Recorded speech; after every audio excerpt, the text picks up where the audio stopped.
Black Star Network is here. Hold no punches. I'm real revolutionary right now. Support this man, Black Media. He makes sure that our stories are told. Thank you for being the voice of Black America, Roland. Stay black. I love y'all. All momentum we have now, we have to keep this going. The video looks phenomenal. See, this difference between Black Star Network and black-owned media and something like CNN. You can't be black-owned media and be scared. It's time to be smart. Bring your eyeballs home. You dig?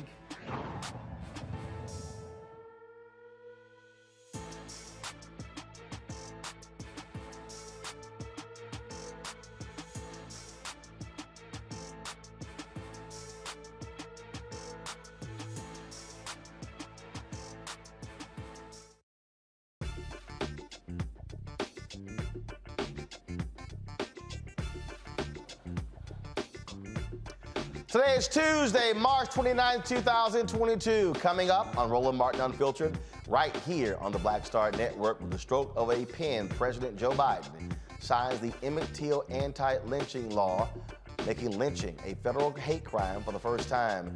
It's been taking 100 years in trying to make this happen. In our Education Matters segment, the United Negro College Fund, they are getting $10 million from Mike Bloomberg to launch public charter schools on HBCU campuses. We'll talk with the UNCF about that.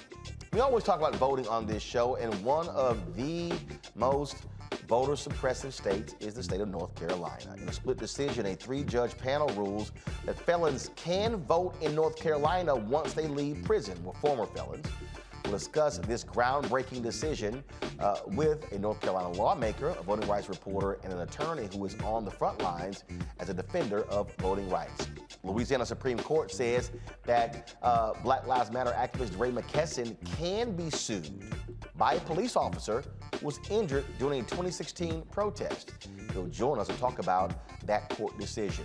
Trenton, New Jersey Police Department, they released body camera video of the shooting that left Jaquan Henderson paralyzed from the chest down. And yes, it's as awful as its attorney described for us last week. A Florida hotel employee gets attacked by a guest. He defends himself, and he ends up arrested without a job. Really?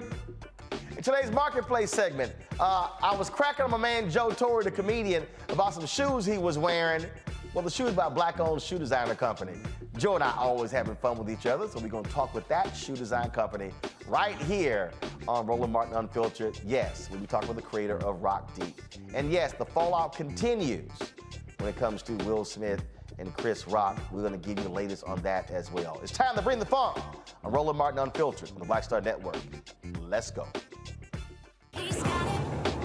Whatever the biz, he's on it. Whatever it is, he's got the scoop, the fact, the find. And when it breaks, he's right on time and it's rolling. Best believe he's knowing. Putting it down from sports to news to politics. With entertainment just for kicks, he's rolling. It's on go, roll, y'all. It's Roland Martin, yeah. Rolling with Roland now. He's funk, he's fresh, he's real, the best, you know he's Roland Martin now.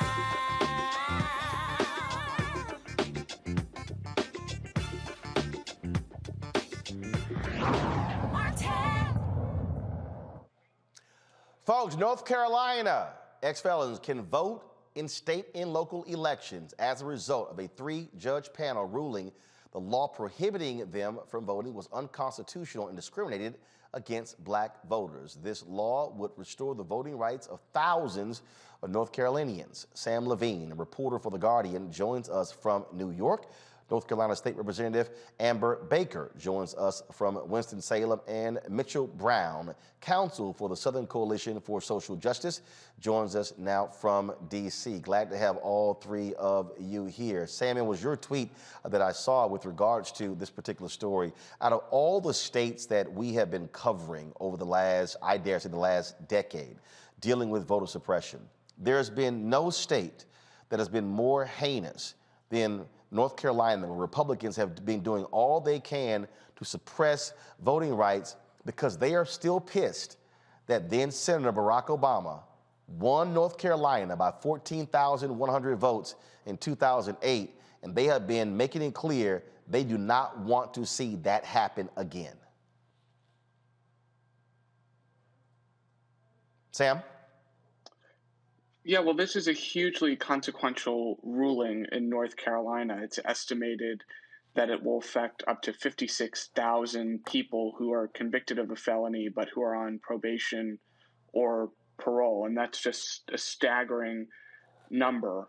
And what's so striking about this law is that it very explicitly has racist roots. It's very clearly a law that was designed in the late 19th century as a way of disenfranchising Black people in North Carolina after the passage of the 15th Amendment, which said, you can't explicitly disenfranchise someone based on their race. So you started to see southern states passing laws that disenfranchised people if they were convicted of crimes, and the crimes that people were being convicted of were designed so that they would catch up Black people in them. So this is a law clearly with a very racist legacy that today, here we are in 2022, is being struck down, and it will have very significant effects in North Carolina.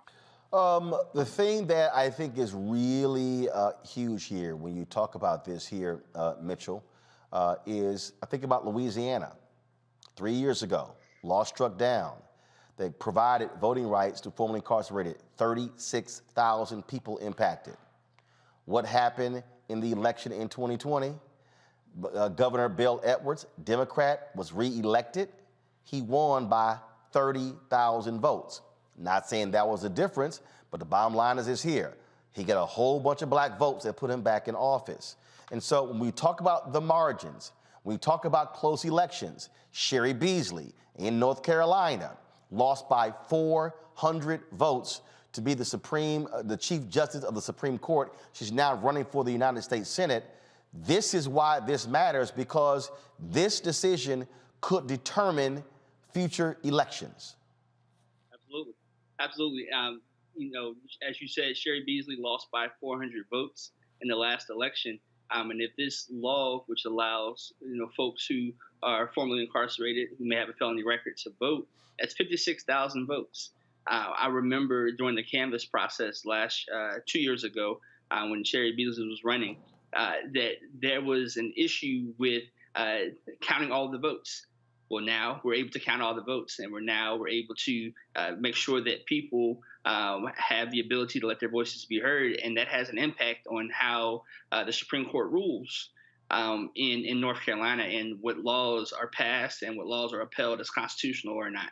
And all that has an effect on how we live our daily lives in North Carolina. Representative Amber, first and foremost, let's just be real clear, Representative Amber Baker. You know what it's like dealing with Republicans in the North Carolina legislature. Just give folks an understanding of the hell y'all have had to deal with over the last decade, more than a decade, of Republicans doing everything they can to screw over Black voters and other voters in North Carolina. Yeah, so, Roland, the last time I was here, we were talking about maps, and we were talking about how they have historically used those tools that are given to them to disenfranchise voters, and now we are waiting to see if they're going to appeal this decision. As a first-term legislator, I've stood on that floor, and they're mean. They're mean-spirited. They do what they do all in the name of Christianity, and they talk down to us as if we are stupid, and they do not really respond well when you come in and you're articulate and you're well read and you're prepared for a debate on bills, oftentimes that they don't even write. So they don't know what's in the bills. And so you have skilled individuals that serve on the Democratic side. You have retired judges. You have educators like myself. And we are never, ever consulted on issues that are relevant to the bills that they are passed. So they are running scared. And again, we won a decision very narrowly. But again, I say, if you don't think that voting has consequences, this is another instance where it is clear if we don't vote and vote all the way down the ballot, this could have had a very different outcome. Sam, what people also have to understand is that Republicans have used North Carolina as the laboratory for voter suppression. So when the actions are taken there, all of a sudden we see them pop up Florida, Mississippi, Alabama, Tennessee, Georgia, other states as well. But what we have seen, to the point Representative Baker just stated, because of the power of voting, because of Moral Monday, because, frankly, Reverend Barber, the NAACP, causing white folks in North Carolina to wake up, you see them clawing back. So the reasons Democrats now have a 4-3 majority on the state Supreme Court, and the state Supreme Court has been ruling against them. You've had the federal courts who said it was a laser-like targeting of black voters that peeled back the voter ID law. I mean, we can go on and on and on. And so we've seen a very smart electoral strategy in North Carolina and a legal strategy that has been able to fight back these the efforts of these Republicans in North Carolina. Yeah, I think this case is part of what we've seen over the last few years, which is a concerted effort to use state courts and state constitutions to protect the right to vote. That's been used quite extensively in litigation over gerrymandering in North Carolina and elsewhere. But in this case, we're seeing plaintiffs in this case relying on the free elections clause in the North Carolina Constitution, the equal protection clause in the North Carolina Constitution, and really a recognition that state courts can play a critical safeguard in around voting rules. And I think it also highlights, as you were mentioning, Roland, the importance in voting in elections for local judges and for the state Supreme Court. I think it's more than likely that this is a case that will ultimately be decided by the North Carolina Supreme Court, where Democrats currently have a majority. You mentioned that there was a race 2 years ago that was decided by just a couple hundred votes. And these are not elections that people typically pay attention to. They don't get the attention of a congressional race or a presidential race or a gubernatorial race. But they're really races at the end of the day that really, really wind up having a profound impact on voting rights and American democracy. The legal strategy that I talked about there, Mitchell, really is important because, and I remember having a conversation with Reverend Barber about this, when they were fighting the gerrymandering issue, he and others told the white lawyers there, don't try to make this about political gerrymandering, make it about racial gerrymandering. What ended up happening? John Roberts-led Supreme Court said the case that came out of Wisconsin, oh, we don't have any authority when it comes to political gerrymandering. And so what happened in the state there in North Carolina, it was overturned because of racial gerrymandering. This is also an example of how you properly listen, you use race when it's there, and you listen to black people and black lawyers to understand how to fight these efforts. And so in this case here, for them to say it specifically impacted African Americans, that's a huge part of this ruling. It's a huge part of this ruling. And Roland, you brought up a really important point that, you know, it's all about race. At the end of the day, North Carolina has a robust history of voter suppression. And all of these voter suppression laws come together to impact us one way or the other. You look at the court talked about the election of judges locally in the late 1800s and how they took away local control from the counties, but then said, hey, if you want to be re-enfranchised, you have to go before the judge. And who picks the judge? The legislature. That did not have the best interest of black voters in mind. And if you fast forward to today, you know, this is a great ruling and it opened up the floodgates of voting. But they said we're either going to bar you from voting, but even if you can vote, we're still going to put things in your way in order to prevent you from voting, whether that be voter ID laws that were struck down by both the federal court and the state court. or redistricting and making sure your vote is not weighted as much as others. Roland, you and I's fraternity has a statement that says a voteless people is a hopeless people. And I think this ruling and what we're seeing from the court is a lot of hope is being given back to people because they have the right to let their voices be heard. Absolutely. Representative Baker, what do you need from those who are watching and listening moving forward? Because there still are lots of efforts there. The Republicans are throwing up to stop folks from being able to vote in the midterms that happening in 2022, but also looking towards 2024. So what I've been doing as I am out amongst the people, which is what I did before I ran for office, is I'm telling people now to check your status, check your voting status, and make sure that if you're registered to vote, that your registration is still active, so that you can do it now. We're just a little over 30 days before early voting starts, and I hope that today, of those 56,000 voters that are now eligible to vote, that they went and got registered today. And so we've got to do that. And then I'm also saying that you need to do your research, right? If judges weren't important, why do you think they put them at the bottom of the ballot? So you got to vote all the way down the ballot, and you have to know who you're voting for. And additionally, you need to be able to support the candidates that are running. This is not a plug for any particular political candidate, but it takes money to run. And here in North Carolina, we are considered part-time legislators.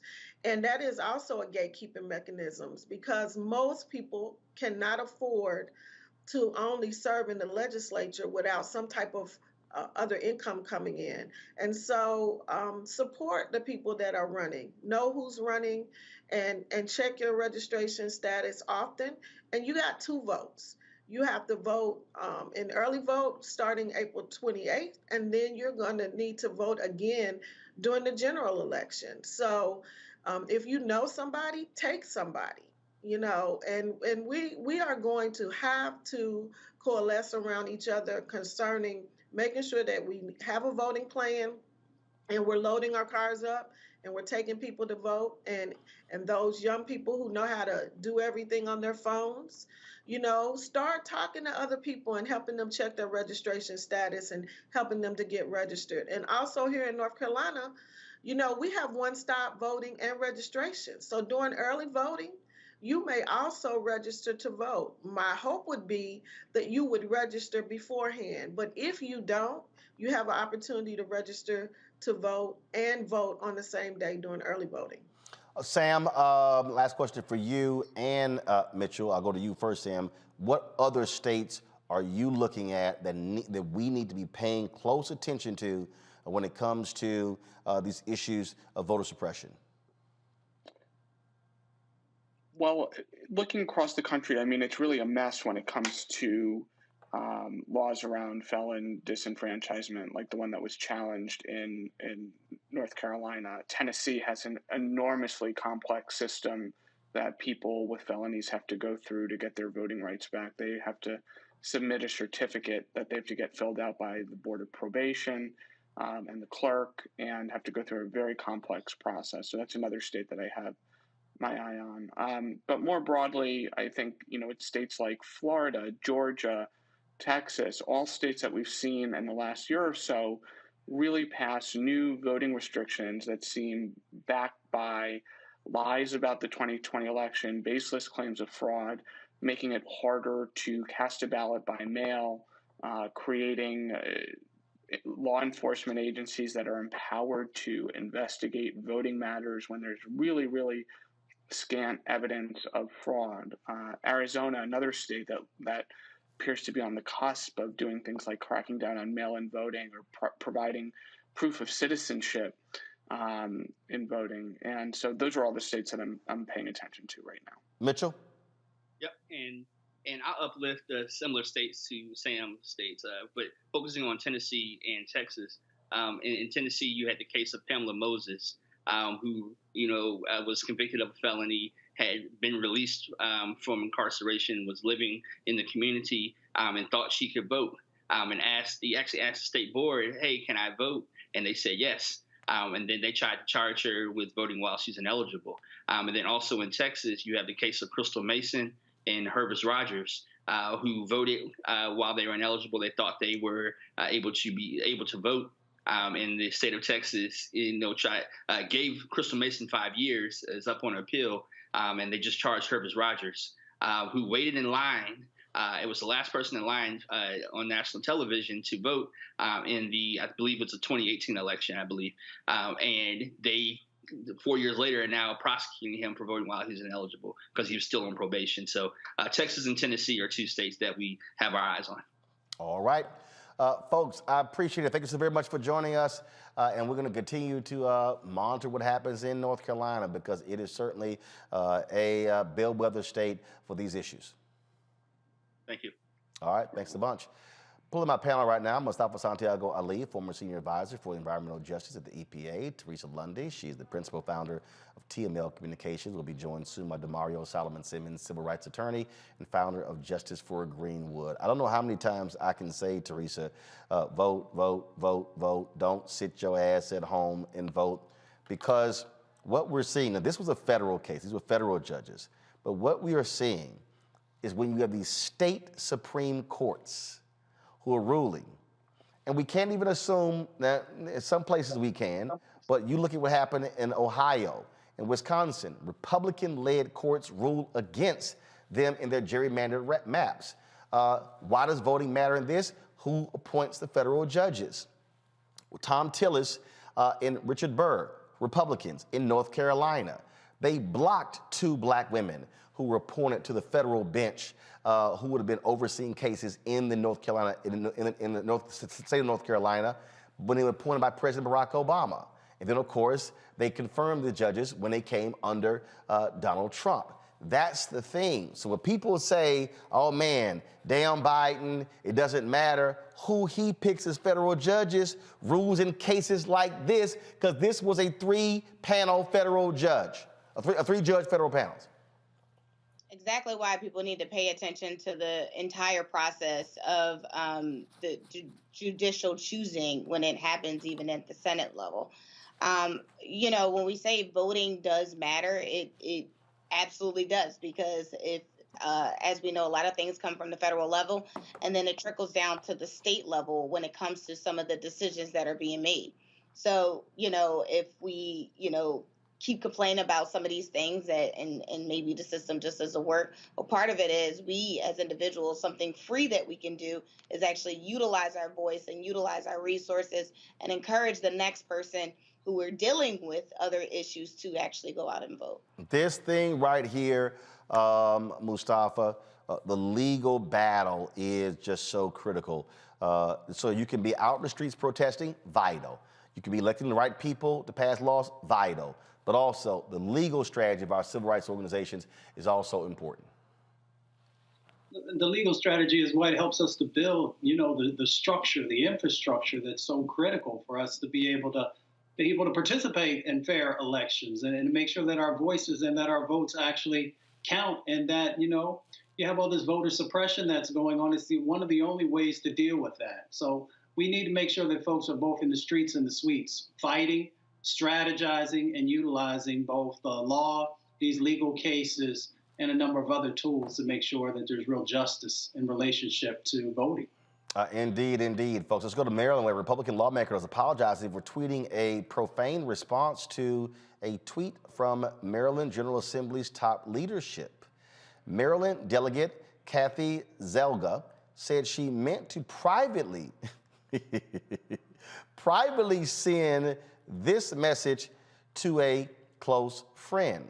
Speaker Adrian Jones, in a tweet, says, see the joint statement with Senator Bill Ferg on Maryland's congressional map ruling. Well, Kathy decided to tweet, breaking, bitches, the court is not gonna like to see that. The 7 judges that get to see this and make a final decision will not like this press release. That is even better for us.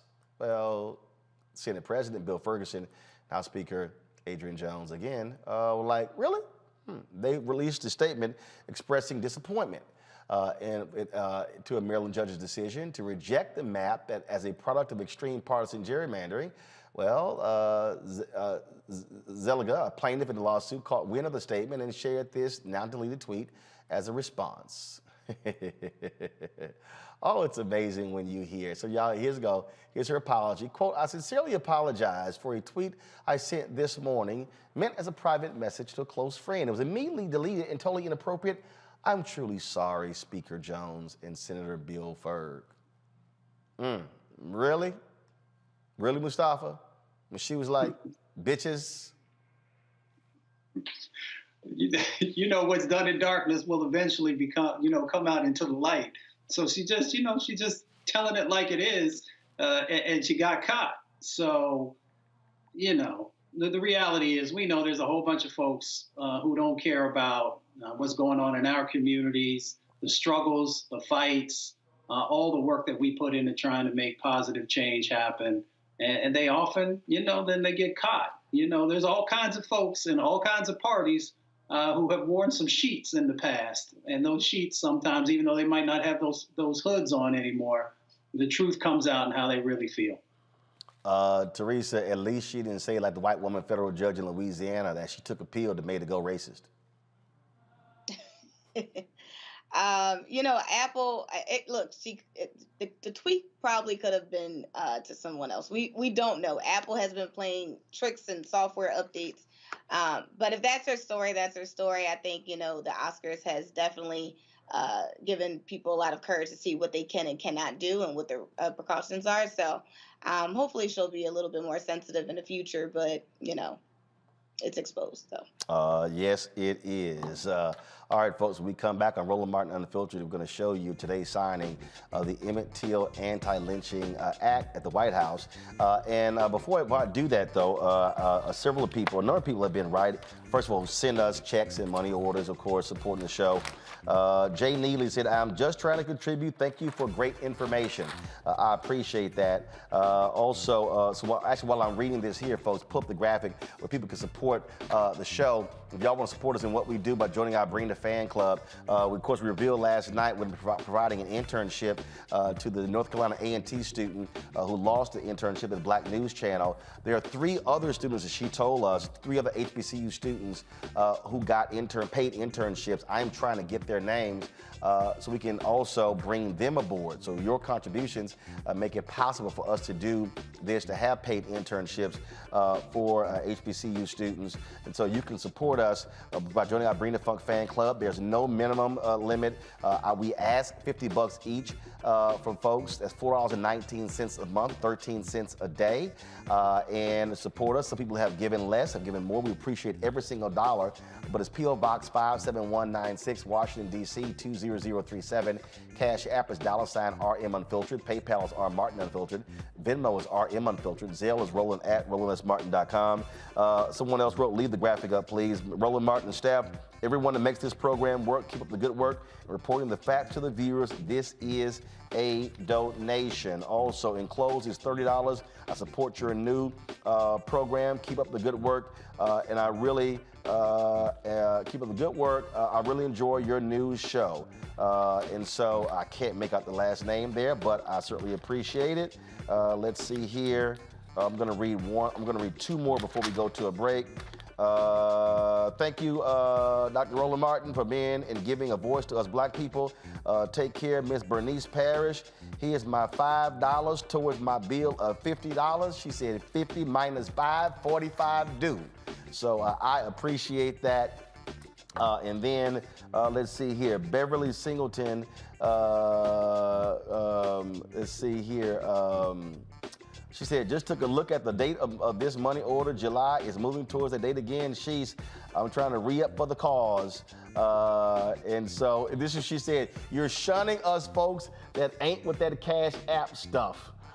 This was actually sent this on February 10th But since then, yes, Beverly, I did get the P.O. box to hook y'all up. She says, so glad to be a member of the RMU and be able to share info with others who are unaware of many topics we discuss on this show, as well as the tributes you do in respect to our strong contributors and leaders of our Black society. Can't wait to hear more on your trips to the motherland and so much more. Blessings to your staff and the panelists, and also Reverend Jackie. Prayers, safety, and love, Beverly Singleton.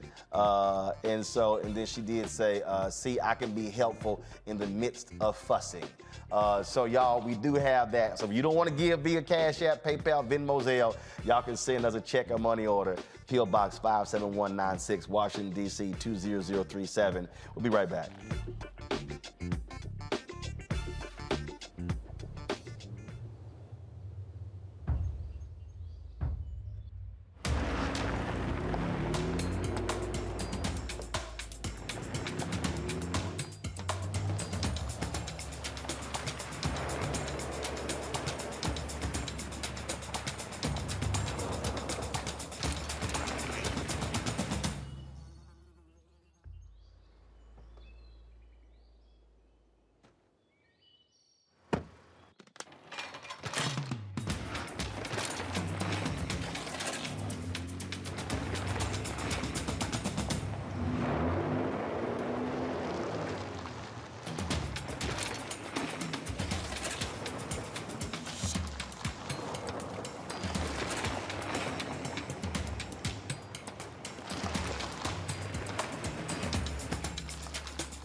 Now, did you ever want to do a soap opera? I did it before, Another World. I did it years ago. With Joe Morgan Freeman, called Another World. It's the funk now, but that's how I started in TV. My first job. My very first TV job. Joe Morton and Morgan Freeman were on a soap opera? Together. Yes, wow. I know. Oh, I loved it. I played a prostitute. I was real raw. My name was Lily Mason. I was a hoe on Tuesday, and I owned the town 2 weeks later. That's how they do you. Right, that's how soap opera. You evolve, yeah. Right. So now I'm on this, but I'm rich right from Jump Street. So I'm loving it.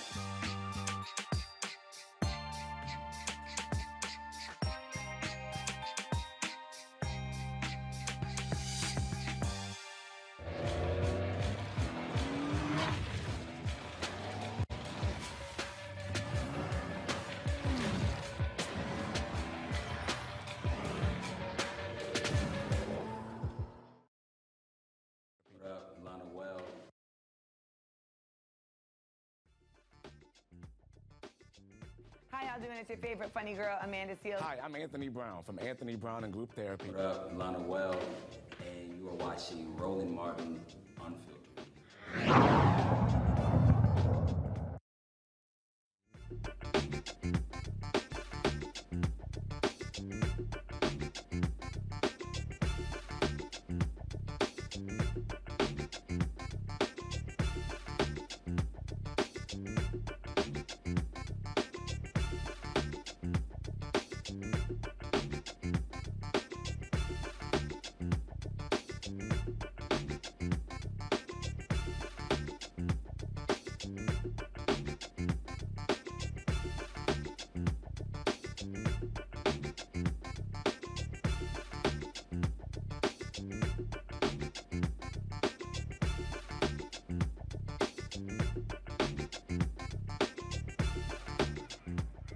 A couple of hours ago, President Joe Biden signed into law the bill named after Emmett Till, making a federal hate crime for lynching, more than 100 years after the first attempt to pass such bill.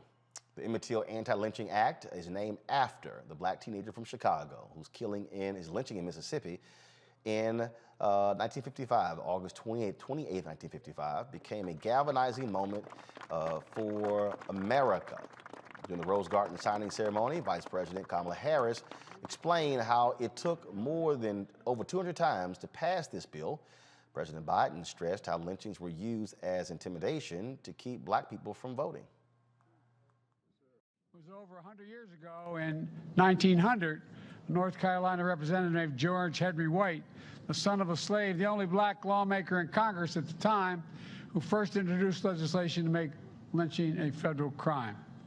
Hundreds of similar bills have failed to pass. Over the years, several federal hate crime laws were enacted, including one I signed last year to combat COVID-19 hate crimes. But no federal law expressly prohibited lynching, none, until today.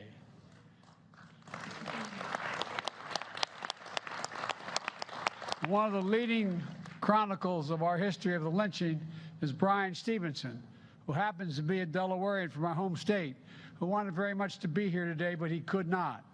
He helped build a National Memorial for Peace and Justice in Montgomery, Alabama, America's first site dedicated to understanding the legacy of lynching. You know, his extensive research showed that between 1877 and 1950, more than 4,400 black people were murdered by lynching, most in the South, but some in the North as well. That's a lot of folks, man, and a lot of silence for a long time. Lynching was pure terror to enforce the lie that not everyone belongs in America, not everyone is created equal. Terror to systematically undermine hard-fought civil rights. Terror, not just in the dark of the night, but in broad daylight. Innocent men, women, and children hung by nooses from trees, bodies burned and drowned and castrated. Their crimes? Trying to vote, trying to go to school, trying to own a business or preach the gospel. False accusations of murder, arson, and robbery. Simply being black. So lynching, well, we know it's a stain on the history of our nation. Since our founding, and in particular, in the century following the Civil War, thousands of people in states across our nation were tortured and murdered by vigilantes. They were dragged from their homes. They had ropes wrapped around their necks. They were hanged, burned, drowned, and dismembered. Often, as the president said, as their families were forced to watch, and as crowds gathered to spectate. These lynchings were motivated, of course, by racism and meant to cause terror. They were acts committed to secure political and social control. But they were not designated crimes by the federal government. Lynching was not considered a crime by the federal government. Legislation to make lynching a federal crime was first introduced in the United States Congress in the year 1900. It failed. In the 122 years since, anti-lynching legislation has been introduced to the United States Congress more than 200 times, advanced by leaders such as James Weldon Johnson of the NAACP, and of course, the phenomenal Ida B. Wells. Those who courageously knew what had to be done and were undeterred. And when we speak of Ida B. Wells, let's understand the courageous nature of that incredible American who used her skill, her profession, her calling as a journalist, as President Biden noted, to help open the eyes of our nation to the terror of lynching, which speaks, of course, to the role that we have known also historically. I'm going off script for a moment, about the importance of the black press and the importance of making sure that we have the storytellers always in our community who we will support to tell the truth when no one else is willing to tell it. Folks, of course, this is an historical bill. The new law makes it possible to prosecute a crime as a lynching when a conspiracy to commit a hate crime leads to death or serious bodily injury. DeMario, your thoughts on this law finally coming to fruition? Hey, Roland, good afternoon, good evening, good to see you and the panelists. Look, they invoked my mentor, Brian Stevenson, and I know he's worked on documenting lynchings, and I know people have worked for over 100 years to get this done. I'm glad it happened, but I'll be frank and honest with you. We need voting rights. We need a George Floyd Policing Act. We need executive orders dealing with qualified immunity, dealing with reparations for the Tulsa Race Massacre. Hey, we're trying to get the judicial DOJ to investigate the Tulsa Race Massacre. We got 3 living survivors that I represent who have not received any form of justice, any one penny. So while this is something to be celebrated, I don't have any issues with that. We got so much more that's impacting our lives on a daily basis. Millions and millions of our people each and every day that has not been dealt with. And that's what has me a little muted in the celebration today. Well, Mustafa, there are some who say, well, this is just a ceremonial bill when it's not. It's another arsenal. It's another piece of weaponry that can be used by federal law enforcement when you have hate crimes. Without a doubt. I mean, it's a critical, I hope folks understand how important this is. Yes, it took, over 100 years to get it in place. But when prosecutors are trying to figure things out, they go into their toolbox. And this is another tool that folks will be able to have to bring people to justice. Not just bring people to justice, but also to let folks know that if you are going to conduct this type of behavior, if you're going to take somebody's life, that there are going to be significant charges that are going to be a part of it. Now, the one thing that we still have to continue to work on is the fact that we will see folks who we know were lynched, and sometimes there will be these other descriptors that they try to take their life or a number of other things. So I think that we still have work to do in that space to make sure that there's real justice. But I'm glad to see that we now have this additional tool to hold people accountable. Teresa? And also, yeah. Teresa, who was there? There were, first of all, descendants of Emmett Till, as well as Ida B. Wells Barnett, of course, who was very well known for her anti-lynching writings. They were also present at today's ceremony. Yeah, and symbolism matters, especially in this case. Listen, I am very excited that it did happen. Honestly, the timeline really doesn't matter to me because it is going to go into the next generation. And so when, some of these hate crimes are coming up, as Mustafa said, prosecutors will be going into their arsenal to see what they actually can do. So it is an exciting time. I'm glad, Vice President Kamala Harris actually had the opportunity to co-sign this bill while she was in the Senate. And now we see, the results as VP bringing it across the finish line. Absolutely. And look, we're operating now in a world where you have people who are trying their best to deny what's really happening in this country. The Legal Defense Fund, NAACP Legal Defense Fund, tweeted this video about a couple of minutes ago where they said after just 2 hours of debate, South Carolina legislators voted to advance a new anti-truth bill closer to becoming law. And one of the state representatives, Annie McDaniel, she criticized them, saying, why is it that y'all are so quick to pass this law? Listen to what she had to say.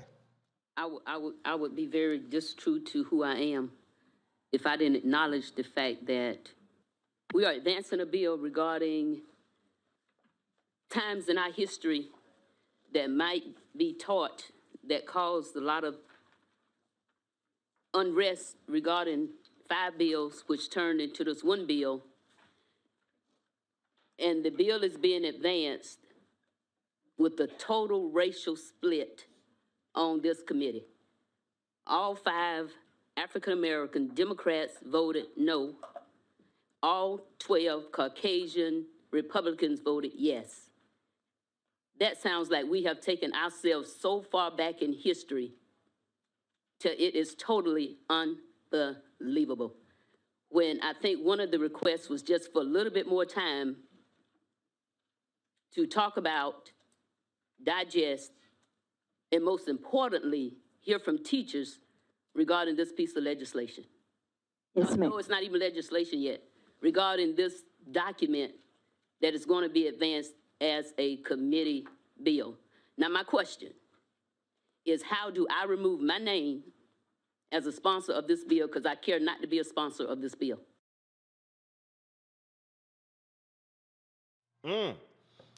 This is what we're dealing with, DeMario, all around the country, where you have these Republicans And I warned everybody when they were attacking critical race theory, they were not talking about critical race theory. They were talking about anything that dealt with race, equity, and inclusion. Absolutely. You know, this is happening all over the country. It's happening right here in Oklahoma, and these people feel that their existence is in threat, and their power, more importantly, is under threat, and therefore they want to restrict actual history, the actual history of this country that they say they're so proud of. They say this is the greatest country in the world, right? That's what they always say, but they don't want to talk about the true history of this country and talk about everything that has happened up to this point, the good, bad, and the ugly that makes the country what it is today. And so I appreciate that representative saying, look, I don't want to have my name on it. I don't have anything to do with it. And it just pains me when I think about what Brother Senator Cory Booker said last week when he was defending the Judge Brown, Jackson Brown, and he brought up the name of Tim Scott, knowing what it's like to be an African American in this country. But Tim Scott supports this type of legislation, and we must speak truth to power to that it's not just the Black Democrats, it is those who have totally buy into white supremacy, the Tim Scotts of the world, the Herschel Walkers of the world, and others who are binding together with the white supremacists, with the Republicans, to try to restrict our history, our access to voting, our access to opportunities, our access to capital, and mass incarceration, trying to take us right back to enslavement, point blank, period. Teresa, we see exactly what the battle is going on, and they want to deny American history. They want to deny truth. And that's what it's called, an anti-truth bill. Yeah, it definitely pains me, to see not only that clip, but I've read other stories that it's what's happening locally. These type of bills or, potential legislation is going up. And no one really wants to have a conversation about the real details about, I don't even want to say critical race theory, it's about our history and the injustices thereof. Because I read another piece that had to deal with, if we actually start recognizing that we actually committed these sins, we will have to pay for it in the long run. And so we start to see all of these countermeasures that go against, us telling our history and us telling our story. So it's disappointing, but I think, again, why elections matter and the right elected official matters, that, it's just disappointing. Well, again, we have to be aware of exactly what the strategy is. Mustafa, this is all about white grievance. That's what this is all about, white grievance. Exactly. And it is the whitewashing of history so that you can then manipulate policy, so that you can hold on to power, and so that you can garner more resources for yourself and the communities that you come from. And and that's the whole game plan here. When they can eliminate the truth that has happened in the past, then it's easier to create the mis and disinformation so that you can move your agenda forward. And that's what this is all about. It is indeed. All right, folks. Got to go to break. When we come back, we'll talk Black and Missing. Also, we'll talk about a case out of Louisiana where the Supreme Court has issued a shocking ruling that could affect anybody who is protesting in that state. Before I go to the break, I'm going to read some more of our notes from our viewers. Folks, if you want to support us in what we do a couple of things. First and foremost, download the Black Star Network app. A lot of you, I was on the phone today with Vimeo, talked about the problems we faced yesterday with the app. We're investigating exactly what happened, but you can download on your Android phone, Apple phone, Android TV, Apple TV, Roku, Amazon Fire, Xbox One, Samsung Smart TV. Join our Bring the Funk fan club, of course. You can join us, send a check or money order to P.O. Box 57196, Washington, D.C. 20037. Cash App is $RM Unfiltered. PayPal is R Martin Unfiltered. Venmo is RM Unfiltered. Zelle is Roland at RolandSMartin.com. Roland at RolandMartinUnfiltered.com. And so we want to thank Kim Lacey, Keith Lewis, as well as, let's see here, Janetta Sanders Cook, for giving during the show. We also have Sean B. As well, Doris Walker via Zelle. Thank you so very much. I want to thank all of you. Let me also just read some of these messages here. Congratulations, Black Star Network. I love what you're doing. Keep showing us who we are, who we should be. God blessings, Pamela. Pamela, thank you so very much. Also, a note here, Roland, just to say thanks to give and my continued support for all of you, and all you do to keep us informed. I've enclosed $50. Gloria Farlow looks like. So Gloria, I appreciate that. Let's see here. Keep on, Roland Martin, telling the truth for our people. Also, Happy New Year, Michael Hayward, who also contributed to the show as well. Let's see here. My girl Dr. Sheila Brooks and Rodney Brooks sent us this card. Y'all take a shot of this. You are a Black History fact in the making. That was the card they sent. Congrats on the Black Star Network, so well deserved for the two of you. Thoughts. Two of our favorite couples in the world. And then the card says you're on the come up and making sure others are coming up with you. That's power, that's grace, that's love. Love you much. Hugs and big hugs from Dr. Sheila Brooks and Rodney Brooks. And Sheila contributes $1,000 every year to us, so we appreciate that. Last card, well, it's that time of the year again. We're so happy for you and the Black Star Network. Praying for continued success and good health. As a membership, Claudia and Rosemary Cleveland from Colorado. Also for our daughters and family out of Crowley, Texas. Chandra Carradine and family out of Birmingham, Alabama. Is it Arima or Crema Granger and family? Take care, Claudia and Rosemary Cleveland. And so we appreciate y'all's support as well. Folks, thanks a bunch. We appreciate it, folks. We'll be back in a moment.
On the next A Balanced Life, as we grind down to the end of another long winter, it's easy to slip out of balance and into the foggy doldrums. On the next A Balanced Life, ways to push through the gray days until the warm days of spring arrive.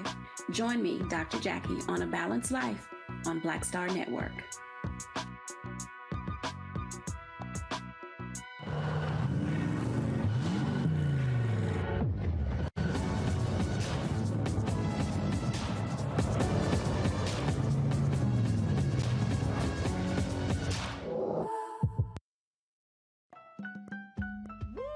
We're all impacted by the culture, whether we know it or not. From politics to music and entertainment, it's a huge part of our lives, and we're going to talk about it every day right here on The Culture with me, Faraji Muhammad, only on the Black Star Network.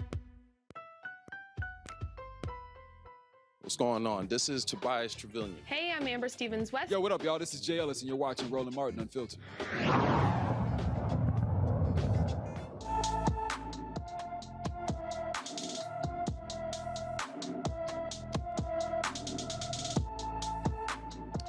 Folks in Maryland are desperately searching for a missing 9-year-old. Taekwon Washington has not been seen since Saturday in Severn, Maryland.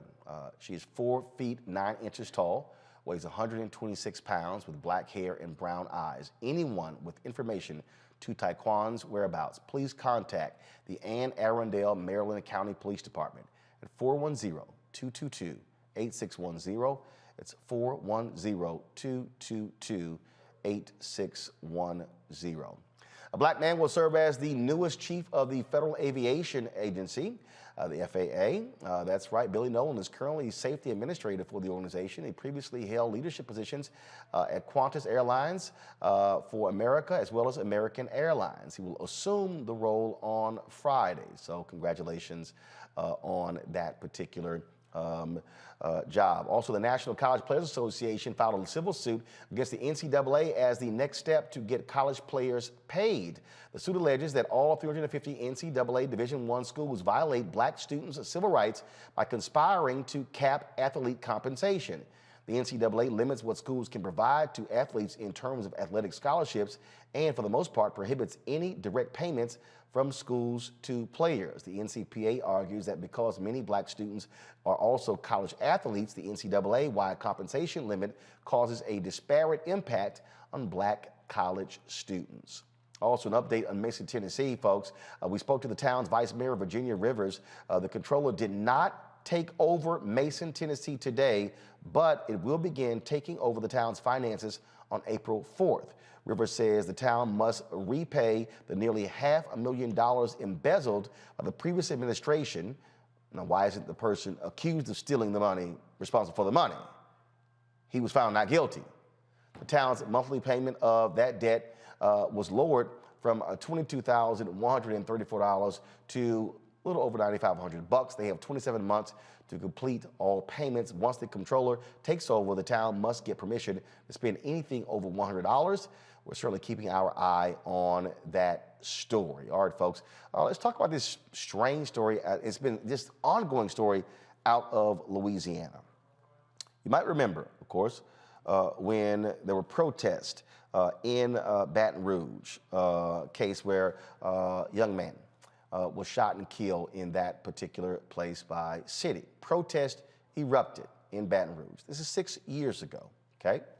Protesters from all across the country went to Baton Rouge as a part of that particular case to seek justice. One of the folks was DeRay McKesson. He was one of the protesters. Now, he also organized a protest. Well, an officer was injured as they were protesting the murder of Alton Sterling. That officer then sued DeRay, saying that DeRay was responsible for him being injured. A federal appeals court asked the state Supreme Court to decide if state law could be interpreted to place a duty on a protest organizer to make sure the protest doesn't precipitate a crime. Well, the Supreme Court in Louisiana ruled against DeRay. Folks, what this essentially is saying is that if anybody who is involved in a protest does something, the organizer could be held liable. That could have a chilling impact. DeRay McKesson joins us now from New York City. DeRay, the moment I saw this, I thought about Memphis, Tennessee. Dr. King led a march, and they organized the march. And at the back of the march, there were some young folks who acted a fool and started throwing stuff through windows, trashing cars.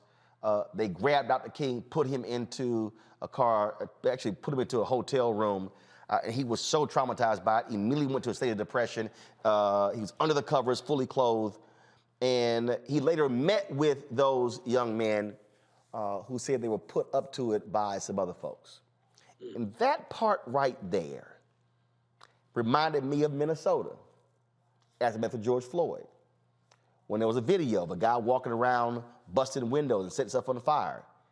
And it was 2 years later we found out that it was a white supremacist who infiltrated the movement and caused it, but Black Lives Matter got blamed. This ruling literally says that if that happened, you're responsible. And you don't know who the hell's all showing up. Yeah, the wildest thing about this is that we actually haven't had the fact finding yet. So, those other cases, there was actual damage. Like, we know that there was damage. In this case, the police officer just alleges he got hurt. We have never actually been to court to see if he got hurt, to prove that he even got hurt. So I'm not even clear that there are real damages here. I was in Baton Rouge for 3 or 4 days at that, in the end. When I originally got down there, I got arrested so quickly. The police told me to get out of the street. I got out of the street. They arrested me anyway. I got arrested so early in the protest that I don't know what happened that night. I was in police custody for the next 17 hours. And then I get out. I actually got sued by a handful of police officers. They all got dismissed at the district court, which was great. This guy appealed. He won at the court. He won on the appeal.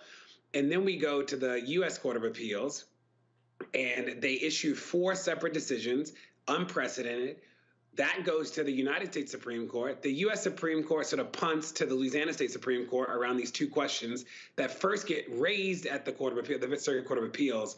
And we had hoped that the Louisiana State Supreme Court would rule in our favor, because it is such an incredible ruling to not rule in our favor. And then we're here. So this would essentially make any protest person, forget leading, because I didn't even plan the protest in Baton Rouge. I was just there. I was there helping them out. I was helping manage some of the messaging, sort of, but I was not one of the protest leaders. I had no insight about the route. So you didn't call for the protest, you didn't organize it, you just attended it.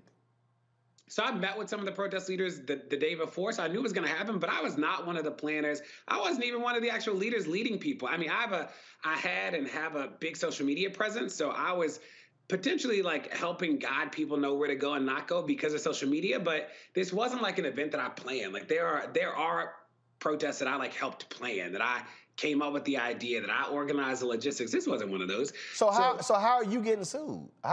So what? Thousands were there, and it's just you? Yeah, he's suing me because I was the name in the face, because my arrest was national news, and there was a whole moment around the arrest. And I did sue the Baton Rouge Police Department. I led a class action lawsuit against the police. We won. It was the first class action lawsuit in the protest to sue the police for misconduct, essentially. So I think that the police were pissed. I think that the people in Baton Rouge who were pro-police were pissed. I think that a lot of people were upset about the activism that moment spurred, but I don't even know if John Doe was actually even hurt in the process, which is really wild. So I think I'll be fine. I have incredible lawyers, but the precedent that this sets is really chilling. And that's the point there, because literally, when you're organizing a protest, you don't know who the hell shows up. It's not like there's a check-in process and you're taking down names, cell phone numbers, date of birth, social security number to know all who is there. And even if you did all of that, anybody can literally join the protest. And if somebody leaving that protest goes and does something and punches a cop or throws something through a window, what? The cop then goes, y'all who were on stage, it's your fault because you brought these people here. And there is, the reality is that there is Supreme Court precedent from the 60s, from the sit-ins, that protects protesters from lawsuits like this. We were shocked that there was so much confusion about that at the Court of Appeals. When we go to the Supreme Court, when we went last time to the Supreme Court, we anticipated that they would just very clearly rule in our favor, because the precedent that the Supreme Court has established is actually pretty clear. And instead, they sort of punted on having to make a ruling about the First Amendment, and they deflect to the Louisiana State Supreme Court. The Louisiana State Supreme Court had a chance to just make this all go away. So the Supreme Court would not want to wade into it. I don't think that those Trump appointees want to come out with a ruling about the First Amendment. The hard thing is, if this becomes the law, then the January 6th people, Donald Trump, a whole lot of all the abortion clinic people, all of those people suddenly become civilly liable for anything happening at those rallies. And I think that the Supreme Court just didn't want to wade into it, but here we are. And it looks like they will have to wade into it. We will probably lose again at the Fifth Circuit, where we lost 4 times last time. And I anticipate that we will probably have to take this back to the Supreme Court. Questions from my panel. DeMario, you first. Well, I think the issue is here that laws have been utilized to oppress our people from day one. So the same way we saw white, poor Republican voters not vote for Medicaid expansion, not vote for all type of programs that would help them, I don't think they care that this law is going to hurt them. And I'm very concerned for First Amendment protections as a civil rights attorney. I'm very concerned for you, my brother, who, they would try to hold you liable personally, attorney's fees and all of that. We have a 6-3 Supreme Court that is I ain't gonna say conservative, racist. We have a racist Supreme Court that is trying to submit white minority rule here in America. This is a part of it to make people afraid to dissent. I mean, we also have, when you couple what this law is doing with what they're doing state by state by making it legal to actually run over actual protesters and make that legal. When you put all that together, they're trying to make sure that they make sure people are afraid to protest and have dissent. This is a very, very scary scenario here. I'm going to be paying a lot of attention to this case. I'm glad you have great, powerful lawyers. I'm glad you're doing this public relations right now because people need to know about this, and I'm wishing you all the best for you and for our community. Thank you. Teresa. Yeah, well, I'm sorry that you're going through this, but I do see this as a nationwide example. So unfortunately, you just have to be the face of this movement right now in order to contradict some of the issues that are happening. So, yeah, I mean, I don't really have a question for you, but I did read the story earlier, and I was just enthralled about what's going on with you. It's just interesting here, but good luck. Mustafa? It is wild, too. You know, we've been doing I'm sorry, go ahead. It's been a long road. Mustafa, go ahead. Ray, thanks for everything that you do. I think the most important question is how can so many of us be supportive of you and addressing this situation that's currently going on? You know, at this point, I think this really is in the hands of the courts, that the lawyers, the ACLU is co-counsel, David Goldberg, Supreme Court lawyer, he was the lawyer in Louisiana. He has been one of the Supreme Court lawyers who's working on this too. So I feel good about them. You know, we've had, even the conservative people filed amicus briefs in support of us when we went to the Supreme Court last time because they get it. You know, you think about all the Westboro people who trip at abortion clinics when the people are outside yelling, all of those people would be liable if this actually became the law. So we'll see. You know, it's interesting to think about Louisiana, if the legislature can do something to affirmatively guarantee the right to protest, because that will be even more important in that state if the Supreme Court doesn't make a nationwide ruling that just makes it very clear. And I think that's that point right there that is important. And again, for people who are watching and listening, literally, this could apply to any protest. And that's the thing that folks have to understand. DeRay, we appreciate it. Thanks a lot. Thank you. All right, folks. This is, again, y'all might better pay attention because what's going on in this country, you're seeing a whole lot of this stuff, this mess happen, and you see the games that are being played over and over and over when it comes to our rights and our liberties. And so they only like the First Amendment, y'all, when they want to use it for their benefit. That's what's going on here, and we got to realize that. All right, folks. I do want to pick up yesterday. We went off the air last night, and that was that Chris Rock apology circulating around regarding what happened between him and Will Smith on Sunday at the Oscars. That apology was actually false. We told you that. We definitely confirmed it. It was not a legitimate apology. Chris Rock has not commented at all on any of this. But Jada Pinkett Smith, she has issued her first statement with regards to well, she actually did not speak to what took place on Sunday, but she did release this statement. Give me 1 second. I need to pull it up, please.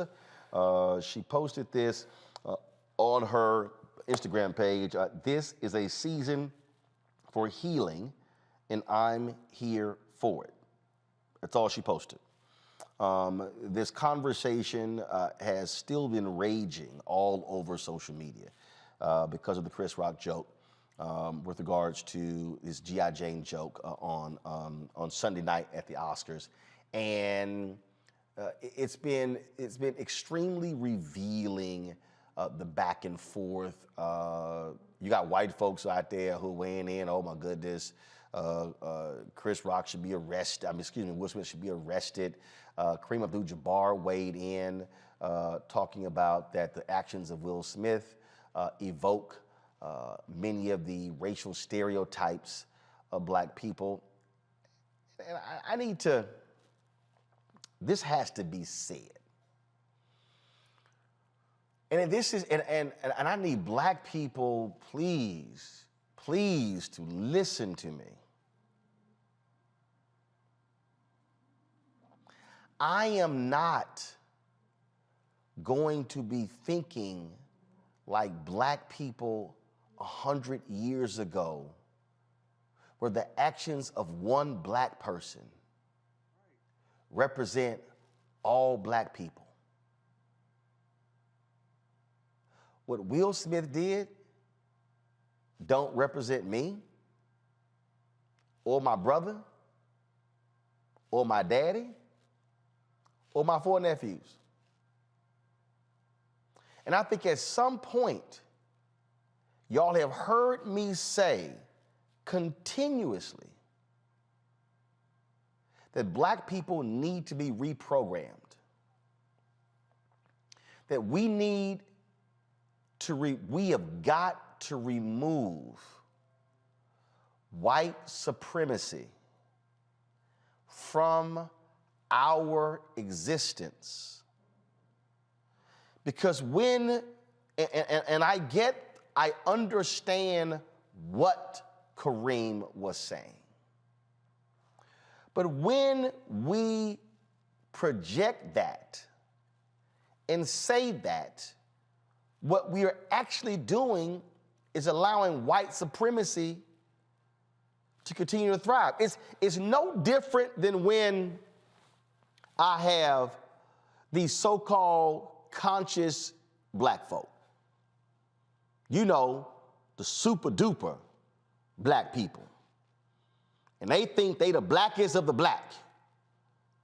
And they can toss out letters and acronyms, and they can call themselves whatever they want, but they the most conscious black people. But who will tweet me or email me calling me nigger and a coon. And I say, I'm sorry.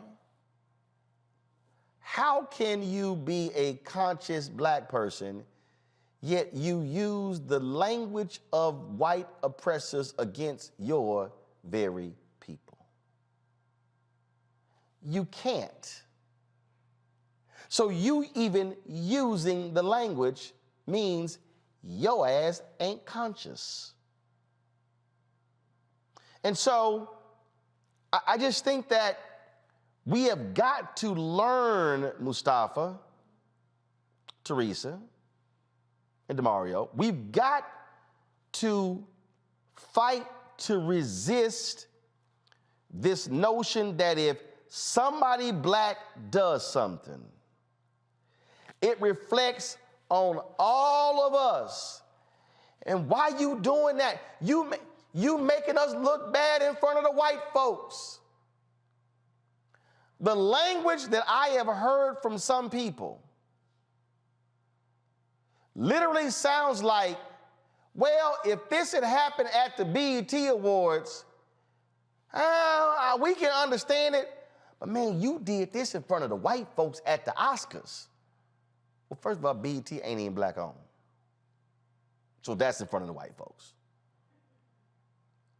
That, to me, is a part of this that has to change, Mustafa.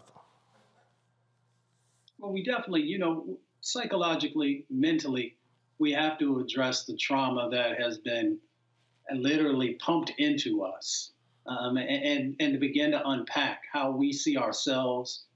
And I'm not as worried about how the world sees us. If we do the work that's necessary to continue to uplift our people, then I think we're moving in the right direction. I will say that there's way too much violence that happens inside and outside of our community, and we have to be mindful of that. And we have to make sure that in totality we are addressing that, whether it is mental or physical or the other forms of violence and abuse that happen. So for me, I'm focused on how do we uplift ourselves, how do we strengthen ourselves, both mind, body, and spirit. And I think if we invest our time there, then we will be moving in the right direction to actually help our people be in a stronger position. This was the headline, Teresa. Will Smith did a bad thing. Slapping Chris Rock was also a blow to men, women, the entertainment industry, and the black community. Okay, and again, I have great respect for Kareem, and I understand what he is arguing in his post. But hell, if you're gonna say it was also a blow to men, women, the entertainment industry, and the black community, well, hell, that's everybody. Let me read it again. Slapping Chris Rock was also a blow to men, women, the entertainment industry, and the black community. Well, hell, if you stop at men and women, that's everybody.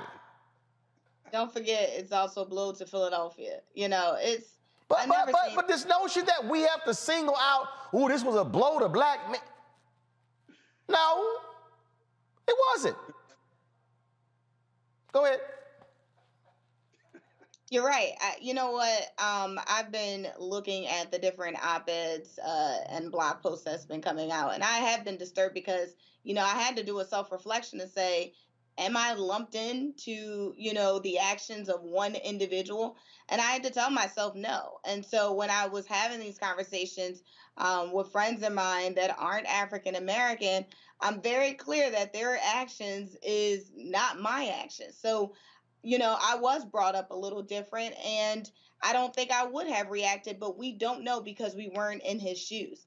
And so I think, you know, it comes a point where everyone's opinion should just be their opinion, but not necessarily an overall objective point of view for the individual that created that action.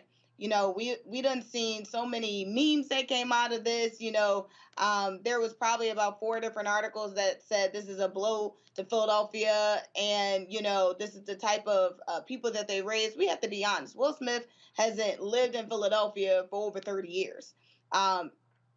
Sometimes he, you know, comes there for some of his projects, but he hasn't lived here. So part of it is, you know, it could be just wherever he was for 30 years. This could be a stake on LA, right? So, I mean, we can't just keep putting these tags on individuals. We just have to say, Will Smith did this because he felt this way. But I think, you know, putting this tag on an entire population also takes us back into this plantation mindset.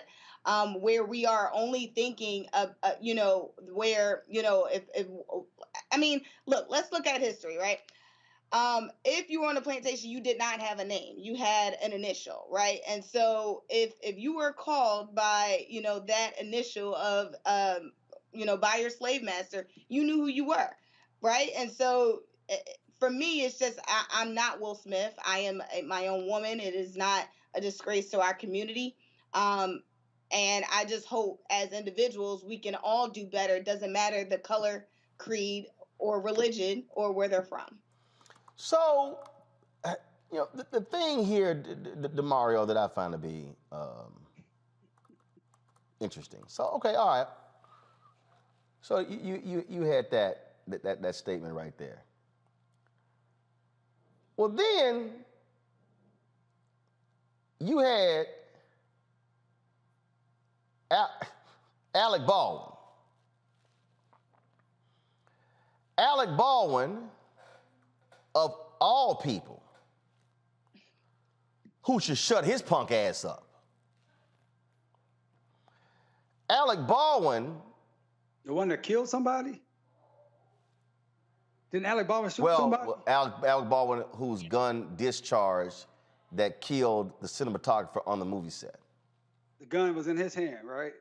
But That Alec Baldwin. I just want to make sure I'm talking about the same person. Right. That Alec Baldwin tweeted, I'm sorry, the Oscars turned into the Jerry Springer show because of what happened. The same Alec Baldwin who is notoriously fighting people. The same Alec Baldwin who fought somebody over a parking spot.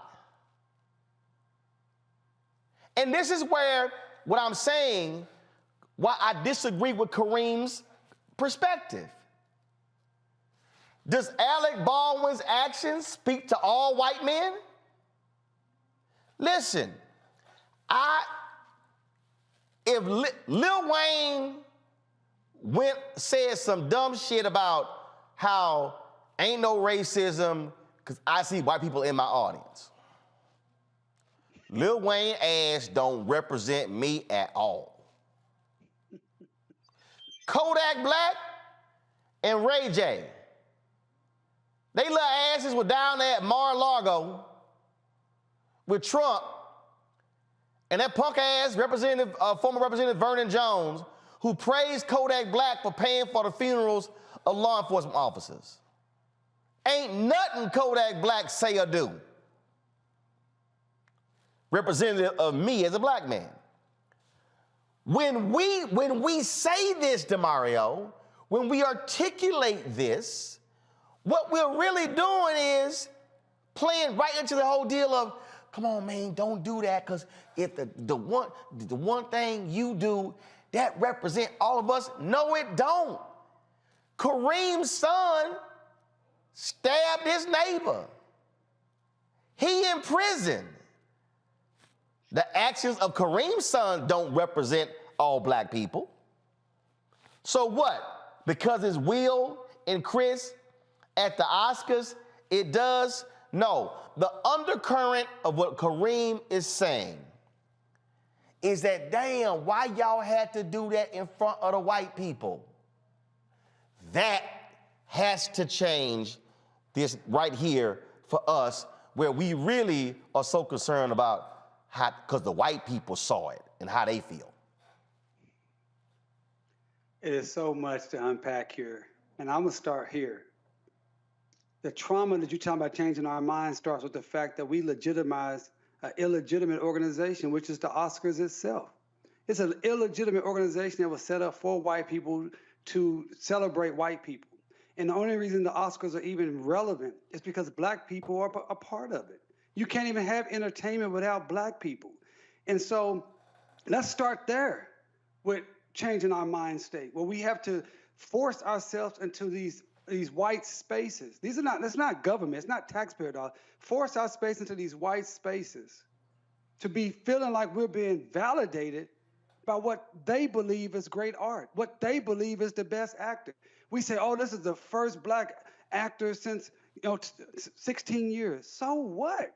That's an organization that is racist from 80 years of its founding. Now it sprinkles in a few black people that then they decide who's the best actor or not. Let's start there with the trauma of our mind state.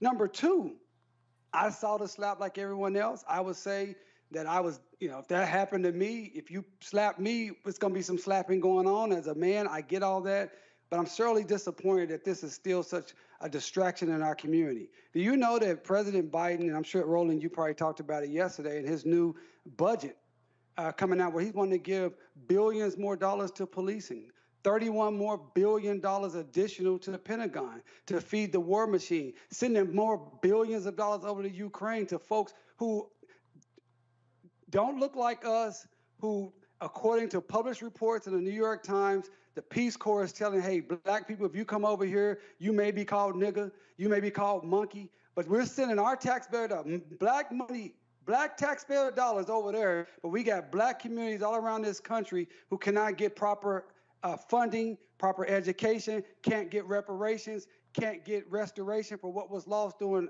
urban development and Jim Crow and redlining. These are our real problems. So I agree with you that these particular acts of two rich guys do not represent the totality of black folks. But we have to start with the root of our mind state that we don't need any white validation, period, to be full-fledged human beings that can decide who we decide is the best, who we decide what is good, what is the next trend, and what should be important to us. Yeah, I just want us, when something happens, the default should not be, man, what you doing? White people are watching. Who was I talking? The last point here, I was talking to somebody. I'm gonna go to a break. Then we're gonna go to talk about the UNCF and charter schools. I can't remember. Somebody posted this. I can't remember who I was talking to, and they said, or was it a comedian? They said that it's interesting when black people, if we're talking to one another, and then we mention white folks, we start whispering. I saw that bit and I said, damn, he's right. I've seen it happen. That we could be having a conversation and ain't nobody around. And we could be going on and on and on. But man, you know, the white folks, they're like, why are you whispering? Ain't nobody here. That, y'all, is how deeply embedded white supremacy is that we act this way and see that. When what took place, that was Will Smith and Chris Rock. That ain't have a damn thing to do with the rest of black America. That's something they gotta resolve. Simple as that. All right, y'all, I'm going to a break. We're gonna talk about our Education Matters segment. We've got, just real quick here, Alfonso Newton said, I am 73 years old and don't understand how exactly Cash App works and don't want it connected to my checking account. But because of my learning curve, I am sending you this check. I've been following your show and really appreciate the work you are doing. I pledge my continued support. Alfonso, man, I appreciate that. Y'all, if y'all want to be like Alfonso, P.O. Box 57196, Washington, D.C. 20037. The Cash App is $RM Unfiltered. PayPal is R Martin Unfiltered. Venmo is RM Unfiltered. Zelle is Roland at RolandSMartin.com. Roland at RolandMartinUnfiltered.com. But again, those of you, if you are uncomfortable using any of that technology, you can still send your check or money order to P.O. Box 57196, Washington, D.C. 20037. Folks, we'll be right back on the Black Star Network.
I'm Deborah Owens. On the next Get Wealthy, meet Dr. Stacy McCoy, whose American dream became a nightmare because of student loan debt.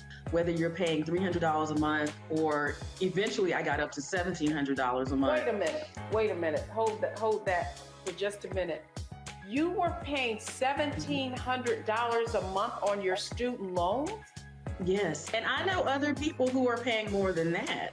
Learn the one piece of advice that made all of it go away. Right here on Get Wealthy on Black Star Network. My name is Charlie Wilson. Hi, I'm Sally Richardson Whitfield. And I'm Dodger Whitfield. Hey everybody, this is your man Fred Hammond, and you're watching Roland Martin, my man, Unfiltered.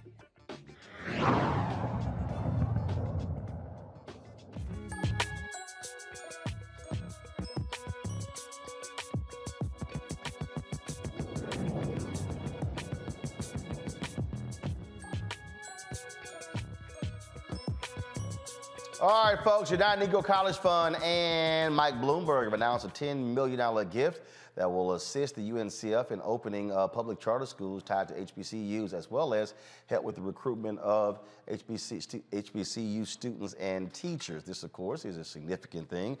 You don't have a lot of charter schools tied to HBCUs, but you do see an increasing number of African Americans who are being supportive of charter schools. Now, folks, this new investment is part of Bloomberg Philanthropies' $750 million effort to create 150,000 additional seats for children in high-quality charter schools across the United States. Sekou Bittle is the Vice President of Advocacy and Student Professional Development Programs with the UNCF. He joins us right now. So, Sekou, so put people understand this here. So, how many HBCUs in America have charter schools tied to their campus? I know Howard University. Yeah, good question. Off the top of my head, I'm not sure how many institutions right now have a charter school connected with their campus. What we do know is there are a number of HBCUs around the country that do have K through 12 schools attached to their campuses. So Bennett College in North Carolina, Tougaloo College in Mississippi has one as well. And we believe this is a great opportunity to expand that network and go back to a legacy of what HBCUs used to have in terms of having K through 12 institutions directly connected to their institutions. So, so we're talking. So first of all, $10 million is a lot, but not necessarily a lot. So, how many schools are we talking about? Because charter schools, again, schools range in size, so how many schools is the UNCF looking to open with this investment? Yeah.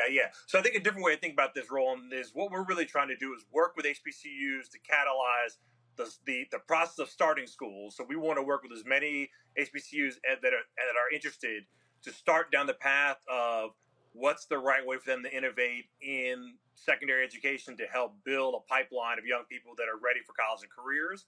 And so this won't necessarily directly align to a number of new schools open, but it will hopefully get a large number of HBCUs working on both building teacher training pathways as well as opening new innovative schools. But the reason the charter school is important is because, one, you're having a much better control of the education of the students. What I mean by that is, and look, I'm a huge supporter of charter schools, but I'm a supporter of every form of education: public, traditional public schools, charter schools, magnet schools, private schools, online school, all of it, as long as it's working.